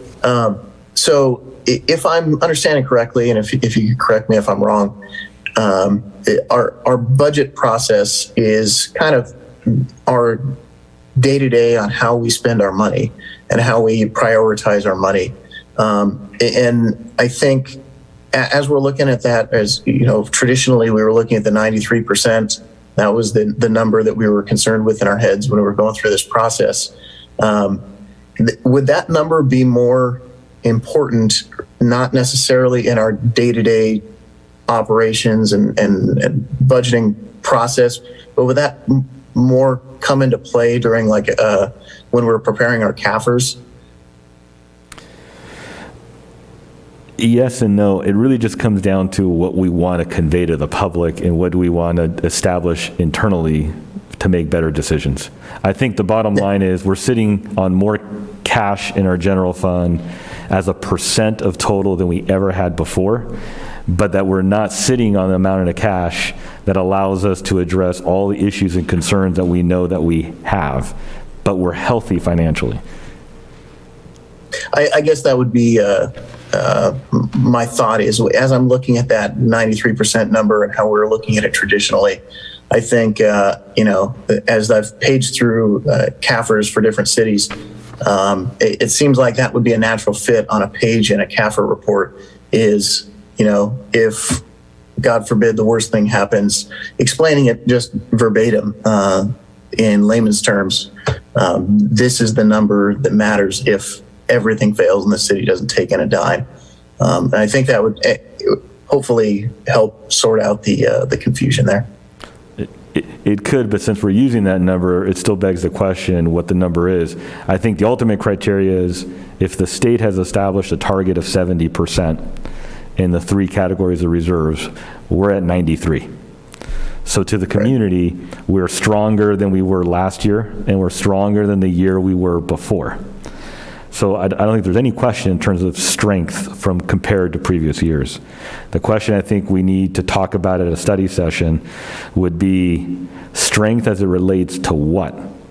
The amount of cash total we have, or our ability to pay for the roadway and the improvements that we're trying to address in the future. And that's a totally different question that is new, and I can understand confusing for the community if we're not going to talk about it a lot more. So what I would recommend is we can do a study session on the reserves, so we just focus on that.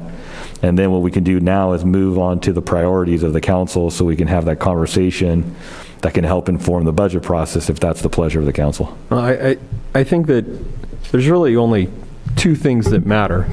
It's the allocated reserves and the unallocated reserves. That's it. There's only 2 things in the reserves, and that 19 whatever percent you're saying is the unallocated reserves, right? I mean, that's just free liquidity that we could do anything with.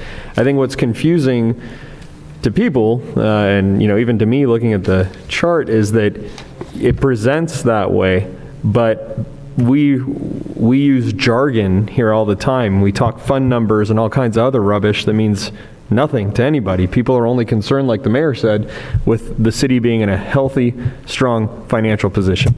So I think it's intimidating or maybe a little misleading to people when we're introducing we're splitting hairs on the reserve. I mean, we're dissecting the reserve, really, is what we're doing. And I think people just need to understand that, to the point you just made, that the city is healthy. We have a windfall of money, and we're trying to best define or redefine how we look at this. But at the end of the day, we're not in dire straits. This is just a language issue I think we need to all reach an understanding on. That is completely accurate. I just wanted to add, trying to get to the budget real quick, but I didn't get it. One way of looking at it, Chris, and a suggestion, council members, is that you've created a Fund 100, a numbered fund. There are other numbered funds like that, like 12 is the infrastructure fund, if I'm not mistaken. We've got 20, which is a parks kind of set-aside fund. And I think there's an emergency services or some other kind of fund out there. They're numbered funds. And all of those funds that are numbered, a gas tax fund, all the other ones, may or may not have balances on them.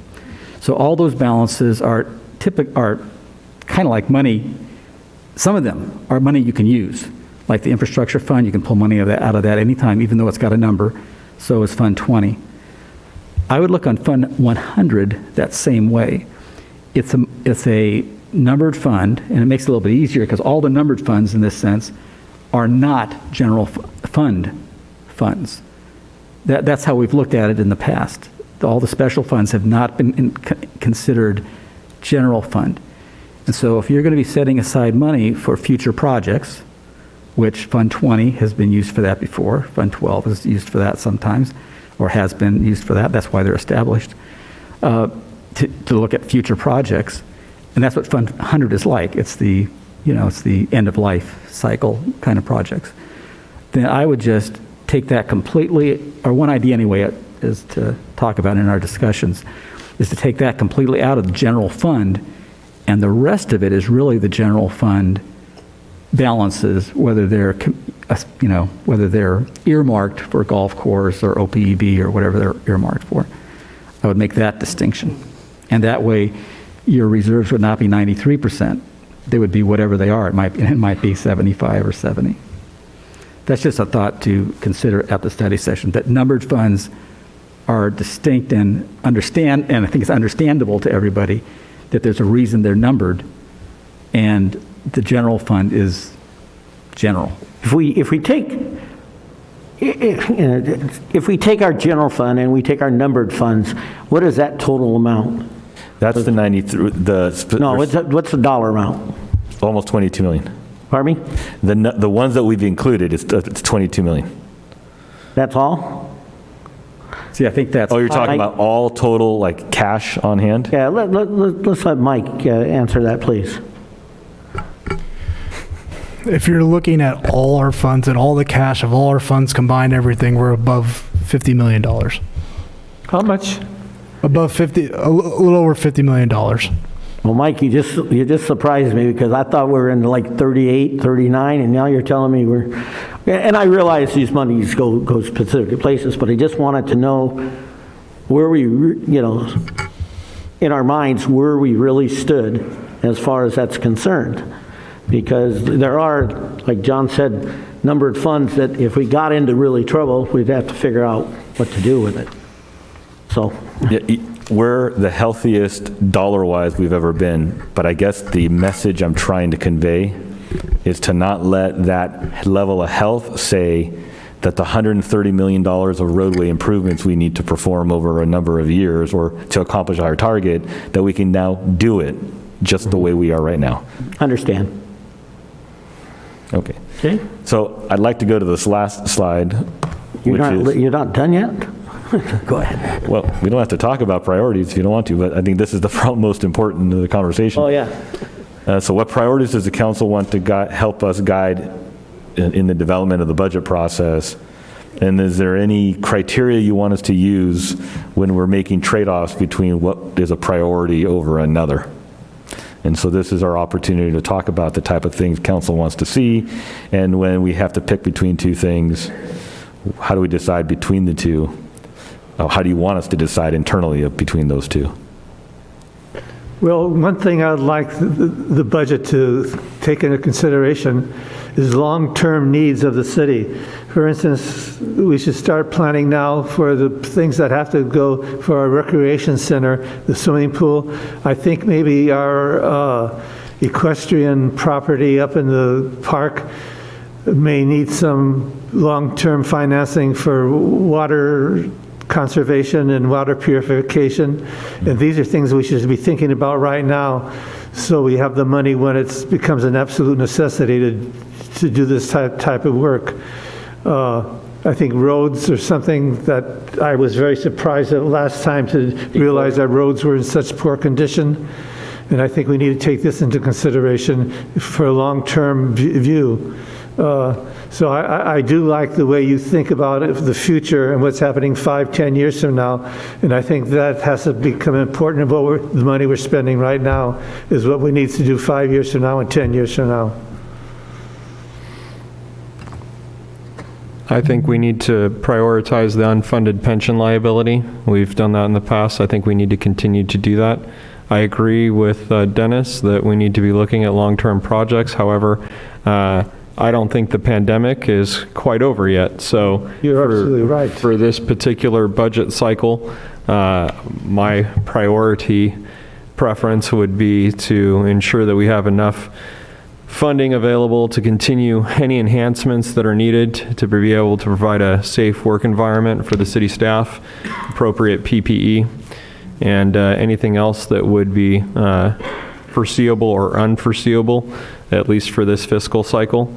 But I do think, to Dennis's point, that there are infrastructure needs, the roadways, and I think the rec center and the water treatment issues, equestrian center, I think are things we need to keep in mind as well. But, I think staff needs to be a priority. I think that the infrastructure is a piece of this, but our staff has worked hard. They've worked hard through a pandemic, and I want to make sure that we continue to retain and invest in that, in our people, and any training opportunities and things like that we can do for them is a priority for me.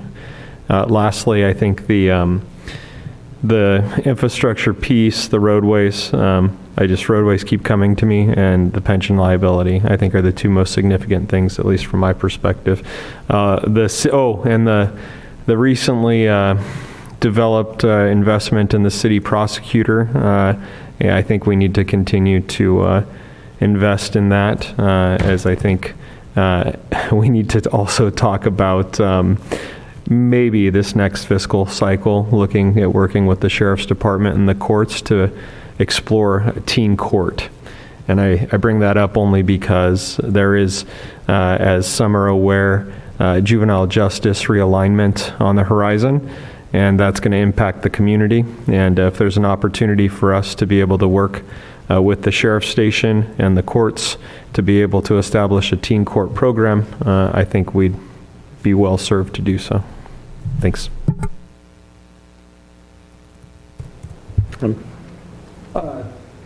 One thing there's a number of things that I think are important, downtown specific plan, and some of these are just being worked on, but we need to finish that. The pavement is one thing that I think is on everybody's list. And first of all, I agree with everything that Dennis and Ryan said, especially planning for the future. I really like, Chris, the way that we've established that Fund 100, and I would submit that Fund 20, which is a similar fund for park-related things, and that's where the, maybe the rec center could come in, and other things that might need that kind of saving money for a capital improvement in the future.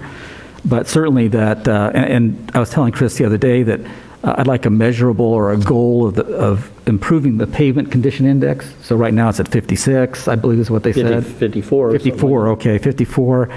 And the state average is 65, and all these cities around us have higher pavement, or PCIs, pavement condition index. I'd like to see some kind of plan laid out about how we're going to increase that, how quickly, and what that means, of course, is how much we need to set aside to do the road projects. I think that there's a number of things. The residential standards that we are developing, or at least is being thought about partly in response to SB 9 and SB 10, but those kind of standards that need to be tightened up and objectified, if you want to call it that way, made objective, so that we can, if proposals come forward, we have the requirements that are not based on anything that we're trying to discourage them, but they have to meet standards that we're setting and not the state. And we'll pin our hopes on the initiative that Sean was telling us about. Look at that, he's got the, yeah, I know, I haven't signed it yet because I'm going to sign it, and I'm going to sign it in time, don't worry. So there's things like that. I think also, I'm not sure what, there are probably some things we can do about affordable housing, like the inclusionary zoning. I'd like to see, so some of these are things we just need to draft and get some ordinances in front of us. So affordable housing, inclusionary zoning is one thing, there's other things. One question I did have, though, was, and this is specific, it's for all public and commissions, but with an example of the Parks and Recreation Commission. So the Parks and Recreation Commission was set at their meeting coming up next week, which was going to come up and has been canceled, to get a report, kind of a continuation of reports from staff on budgeting and priorities and that kind of thing. And the commission was going to give input on capital improvements or programs or whatever that they thought might be a good idea. And so my question is, how are we going to facilitate that as time is going on? And, pretty soon the departments, and Scott's got a big task of basically zeroing out his budget and building it up again. But how are we going to get that input from not only the Parks and Recreation Commission in this case, but from the public in general, if they have an idea that they would like to be considered and evaluated for inclusion in the budget? And I know these are specific things as opposed to broad objectives, like let's serve the community, and then we'll do that. But these are maybe specific things that the commission or somebody might have. Thank you, Councilmember Ebner. It's a great question. So we had a meeting, it was scheduled for the 18th of January. The next meeting would be in March. And what we're hoping to do is schedule a special meeting in February so that we can have that discussion about potential projects for possible inclusion in the budget. Okay.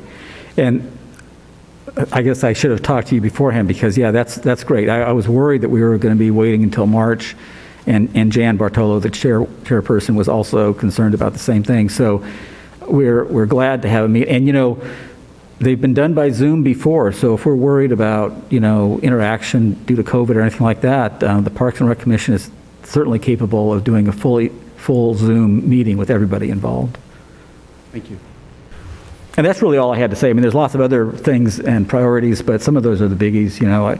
We also want to make sure, I mean, we all know this, we do not want any cuts to law enforcement. In fact, if there's any enhancements that make sense and Ash brings to us, we're certainly willing to entertain those.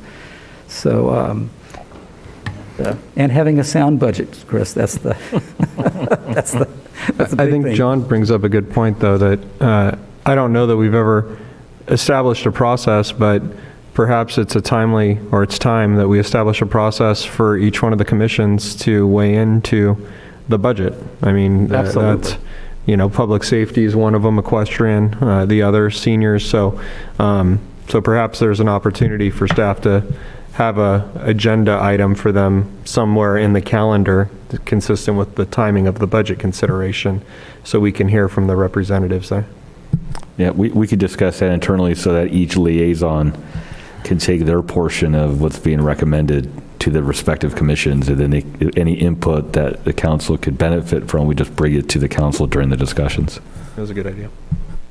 Okay, Jen? Yep, that's it. Yeah, I agree with everything that's been said, all your priorities and where you're at. What I just want to bring out is we got three major categories that we need to worry about over this next year. Ongoing, obviously, homelessness. What are we going to do with the homeless issue? I mean, how are we going to house these people? What are we doing to utilize the facilities around us? I think that's something that it's going to cost us money, and we're going to have to deal with it. We obviously know that parking for the Gold Line is a big issue in the downtown area. The whole community is concerned about how we're going to deal with that, which that in turn turns back to one of our biggest obligations and concern is what do we do with the city yard? And all of this is going to take some type of funding, no matter what we do. And even if we're talking $23 million for the total city yard, but it's going to take $1 or $2 million up front to start planning for this kind of stuff. And those are dollars that we need to make sure we have available to us to get through those things. And like I said, the parking issue, there's going to have to be enhancements done to either place that we do or we go out looking. So I think those three things in my world are priorities that we need to absolutely put on this list of 100 priorities. But it's got to be somewhere in there. I would think we all would have to agree that it should be near the top, because those are the three major things that are going to impact us in the next 3 to 4 years. Okay? Any others? Hey, Eric. I was just going to say that I absolutely agree with all that. Before you mentioned the city yard, which is absolutely true, my big three were roads, public safety, and homelessness. Public safety, obviously, very broad, but breaking down into categories like funding a city prosecutor or looking at that in the future, because we're going to be facing more challenges as time goes on. But I think everybody's pretty spot on. I think we're pretty close to being on the same page. All right, thank you. Any additional questions of anything you would like to add, Chris? Just, I love the input because it gives staff the ability to take that as they're analyzing their budgets. The one remaining question was the second question that was on the slide. that when clearly, I mean, a lot of this aligns with the council members, but where we have to make trade-offs between one item and the other, do you have any recommendations on the framework of how you want us to tackle that?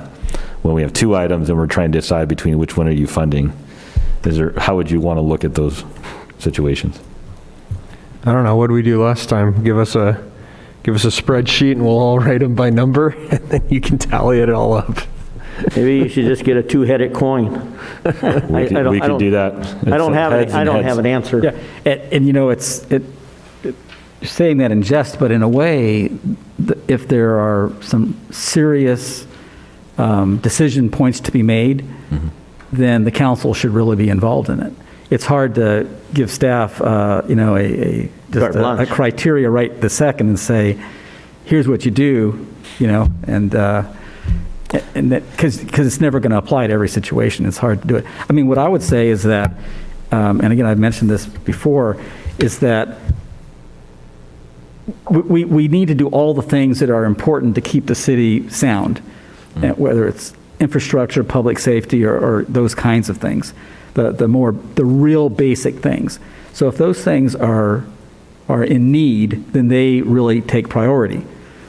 Keeping in mind that the people who live in the city want to have a reason to live here. And, you know, you hear it every day. Well, I don't hear it every day, but you hear people concerned that some of the things in San Dimas aren't quite as nice as they used to be. And I'm not sure what, you know, I mean, somebody told me today about some, you know, crime up in Villa Verde, in the Villa Verde shopping center. And so when people are worried about these things, we need to address them. And on the other hand, things that are just nice to have, whether it's the Villa Verde walking path and being able to walk that path before going to work or after coming home when the days are short. How is that accomplished? You know, or whether there's, as I've said, one of the, it seems minor, but it's just a nice to have, a dog watering fountain in every park. I mean, it's a little thing, but it makes a lot of people happy. So we need to balance the must-haves with a few little sugar coating on top. Yeah, I agree. I think to me, it's a simple thing. I mean, keep the citizens safe, keep the staff safe, and keep the city safe. And then everything else to me is, you know, secondary. But I mean, it's easier said than done. But the priority to me, like PPE, I would say PPE to me is a number one priority over anything else we've talked about tonight for staff if they need that, because it has to deal with keeping our people up and running. But I also would prioritize supporting the tools that the staff need to do the jobs that we're asking them to do. So if the dingo tractor or whatever thing is necessary to keep roads going at some point, and that's a public safety hazard and a quality of life issue as well, an infrastructure issue, then I think you have to prioritize that.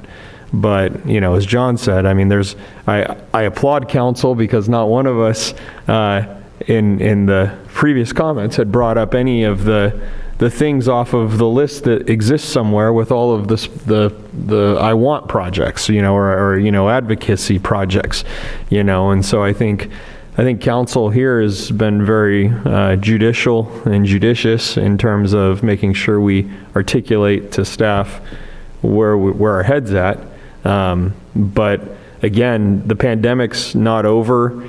We're starting to see just today mega events, you know, indoors have now been lowered to 500 people if they're indoor and 5,000 if they're outdoor. And you don't know what that's going to do to the economy, you know, and we don't know what that's going to do to any of our businesses here. You know, I mean, we have an idea for some, but we don't know for all.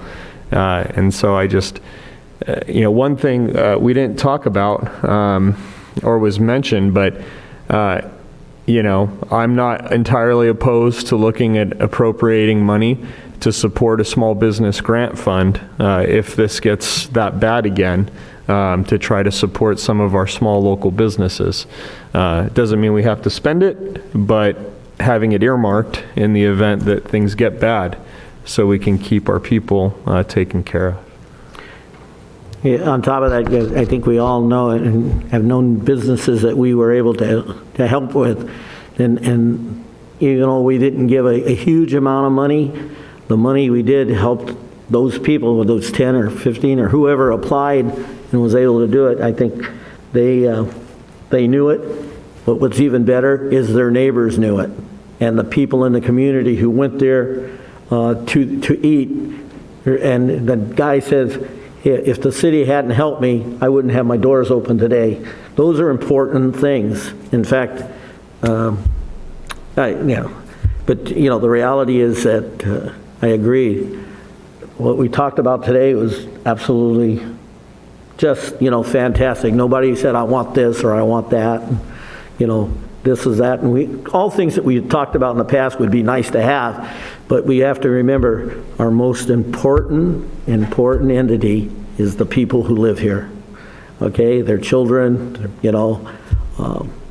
what we're doing for them to help them get through the next few months or whatever that time frame is, because it's coming to where very quickly we're going to have to reinstitute the seniors, checking on the seniors and helping them with food and all those things that we all know that help the community out. And I think that is what San Dimas is about, taking care of each other. So if you got nothing more to say. Chris? I would say that the federal monies that we've been allocated, the cities have been allocating it, and I know neighboring cities have allocated some of the small business grant programs and whatnot. We were waiting, and so one of the items we were waiting for was a consultant to help us, but more realistically, we were also waiting for the federal government to finalize the rules that applied to that program, because they were interim up until this point. And the concern that we saw was, with so much money going out to different cities and so little time that they would be allocating the funding, and so tight restrictions on how that funding could be used, because you just couldn't have used it anywhere. We thought that if we waited a bit, that they may alleviate the rules a little bit and be able to help us out with some general operations. And that looks like exactly what the federal government is doing. And so one of the considerations as we look at the budget process will be how to best utilize the federal money both this year and next year, and coming up with a framework of how we want to actually utilize those funding internally to accomplish the priorities that we have in a way that minimizes current and future impact on our residents, on fee increases and tax increases, so that those don't become necessary right now, because we can accomplish those goals without necessarily burdening our current residents. And I think that's a very positive development for our city, that we have that opportunity to do that for the next couple of years. Thank you. Any other questions? All right, let's move on to oral communications. Members of the audience, speakers are limited to 3 minutes, or as may be determined by the chair. Is there anyone wishing to speak to the council? Seeing no one, we'll move on to staff reports. City manager. Thank you, Mr. Mayor. Just a couple of gold line updates. Well, first, let me start with the juvenile justice programs.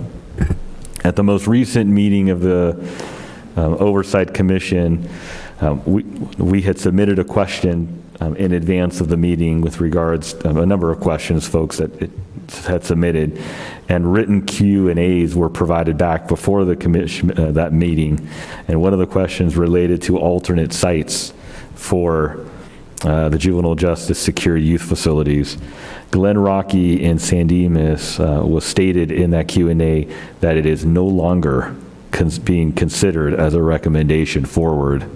But the site, Afflerberger Page in Laverne and then Santa Clarita site are still on the recommendation list. So we're still tracking this, because we believe both our San Dimas site and our sister city Laverne site are not ideal for a number of different reasons for that type of location. But at least it's somewhat of good news for our region that one of the two sites is no longer there. Now the goal is to look at the other site and demonstrate that it is a terrible idea from a public safety, from a fire egress perspective, and access to parents of children that may be, or youth, and young adults that may be at that location. So more to come, hopefully, on that topic. Two updates in regards to the Gold Line. Over the next 6 to 12 months, they're looking at a second full closure of San Dimas Canyon Road, and so we'll provide that as we get more definitive dates as to when they're looking at doing their closure to do work. And looking at towards the end of the summer, beginning the permanent closure of Monte Vista Avenue. There wasn't enough specificity in terms of what those dates will be. And so once we know what those dates are, we'll convey it out to the public as we usually do, social media, Facebook posts, and through our updates. Other than that, I will just leave that as a short update for tonight. Thank you. City Attorney? No updates tonight, Mr. Mayor. Any members of the City Council, council members' reports on meetings attended at the expense of the local agency? Seeing none. Dennis? Well, as far as the city council requests for future items and comments and updates, yes. Some good news, the San Gabriel Valley Council of Governments was able to receive a $500,000 grant from Metro to undertake the Heart of the Foothills Open Street event. This won't be until April, though, of 2023. We did this before and it was quite popular, and actually everyone on the city council participated in it. Those who don't know, this is where you close off one of the major streets and people are able to walk it, ride their bicycle, push wagons, use roller skates, whatever. It'll involve the cities of San Dimas, Laverne, Pomona, and Claremont. And so several grants were received, and ours was the largest for $500,000. How much? $500,000. It's a lot of money. Cooper, anything That's else, it. sir? Yep. Ryan?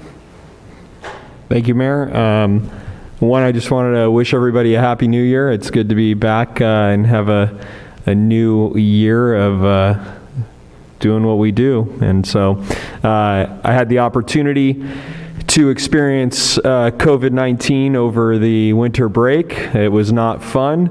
I will share with everyone, make sure you're taking your 1,000 milligrams of vitamin C and as much vitamin D as you can, and stay healthy. But it certainly is not a lot of fun. So put it to you that way. Needless to say, good hygiene and take care of yourselves. Drink lots of fluid.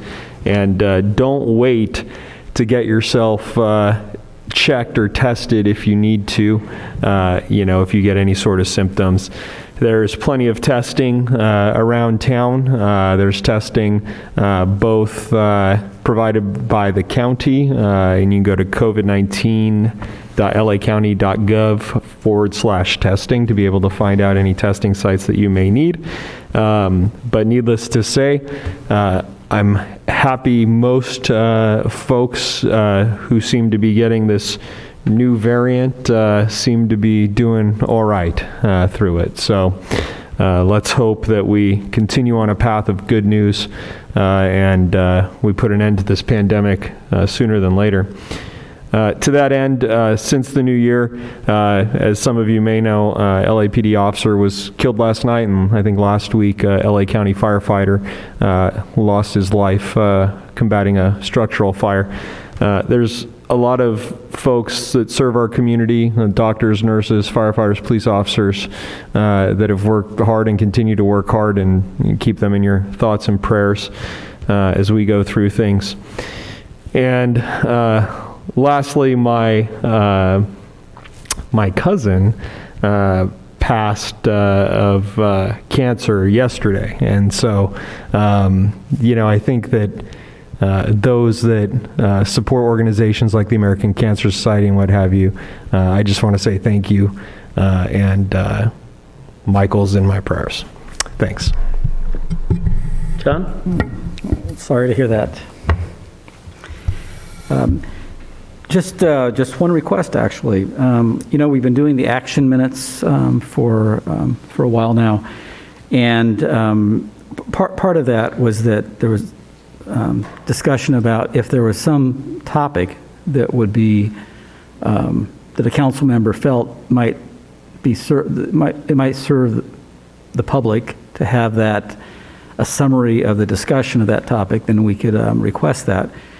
And so, in light of the fact that the SP11 discussion has had a number of meetings and been agendized several times. And there may be some that are actually do have summary minutes. I'm not sure, because there was a point where we were kind of doing some and not doing others. But I'd like to request that we have whatever you want to call it, the more robust minutes of the discussions in the various meetings that SP 11 was involved in. It doesn't have to be a transcript. I mean, a transcript would be okay, but I would, if we wanted, we could either do kind of like we were doing before, where we would summarize what every person said, as we went back and forth. I've noticed that the Planning Commission and indeed the Parks and Rec Commission minutes say a little bit more, give a little more insight into what different people are saying in the meeting, without being, verbatim. It just says what somebody was saying, and summarize what they say. Anyway, so I'd like to have that done, if that's possible. And do we need a second person to? We're treating that like the council request for agenda items, so 2 council members for that. And I think we use the terminology discussion history, and so the summary won't be, we're not revising the minutes to start including the details. What we're going to do is take the discussion history and place it, when you go on the website, you'll see the agenda, the video, the minutes, and then any discussion histories for specific items to that agenda will be there.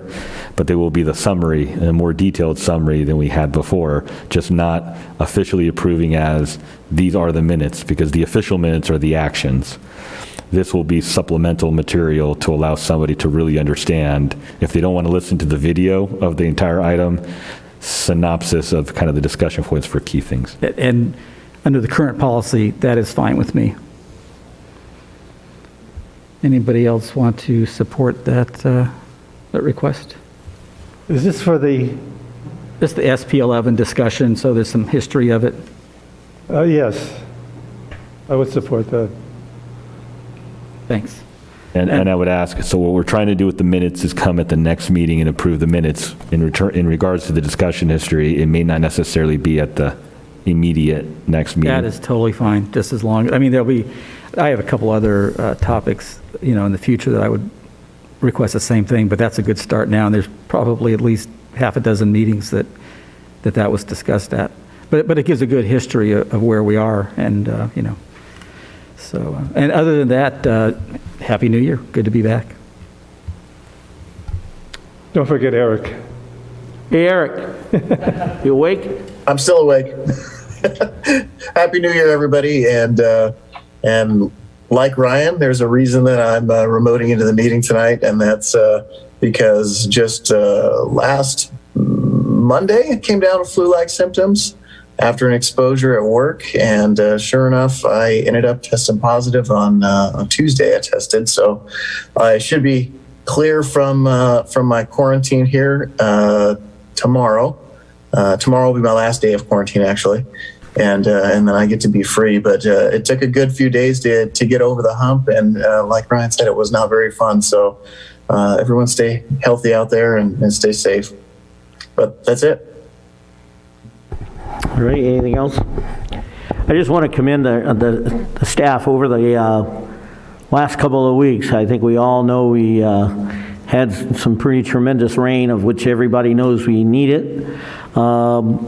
We had a few very minor skirmishes with the rain and the wind, but the staff was ready for it, and I wanted to appreciate and speak out with the Public Works people, who I'm sure also used many of the other sections, and we were ready, and thank God we didn't have to use those resources. But thank you for Parks and Rec and planning, and everybody who was ready to jump into action and take on. I don't know that we had a tree go down, do we? No, I didn't. It seems like every other little rainstorm we had, we've lost a tree or so, but this was a huge rainstorm and we lost no trees. So that's a good thing. All right. Other than that, I have nothing really more to say, because I think everybody's covered it pretty much. We're going to move into closed session, the public employee performance evaluation. title the city manager, a succession agency, the city council, conference with real property negotiators, and a conference with legal counsel, anticipated litigation. I'll entertain a motion to adjourn. Just to note, Mr. Mayor, that on item number 2 on the closed session, because of real property conflict of interest, Councilmember Ebner will not be participating in that item. Okay. All right, so. Yeah. 10 minutes in the conference room.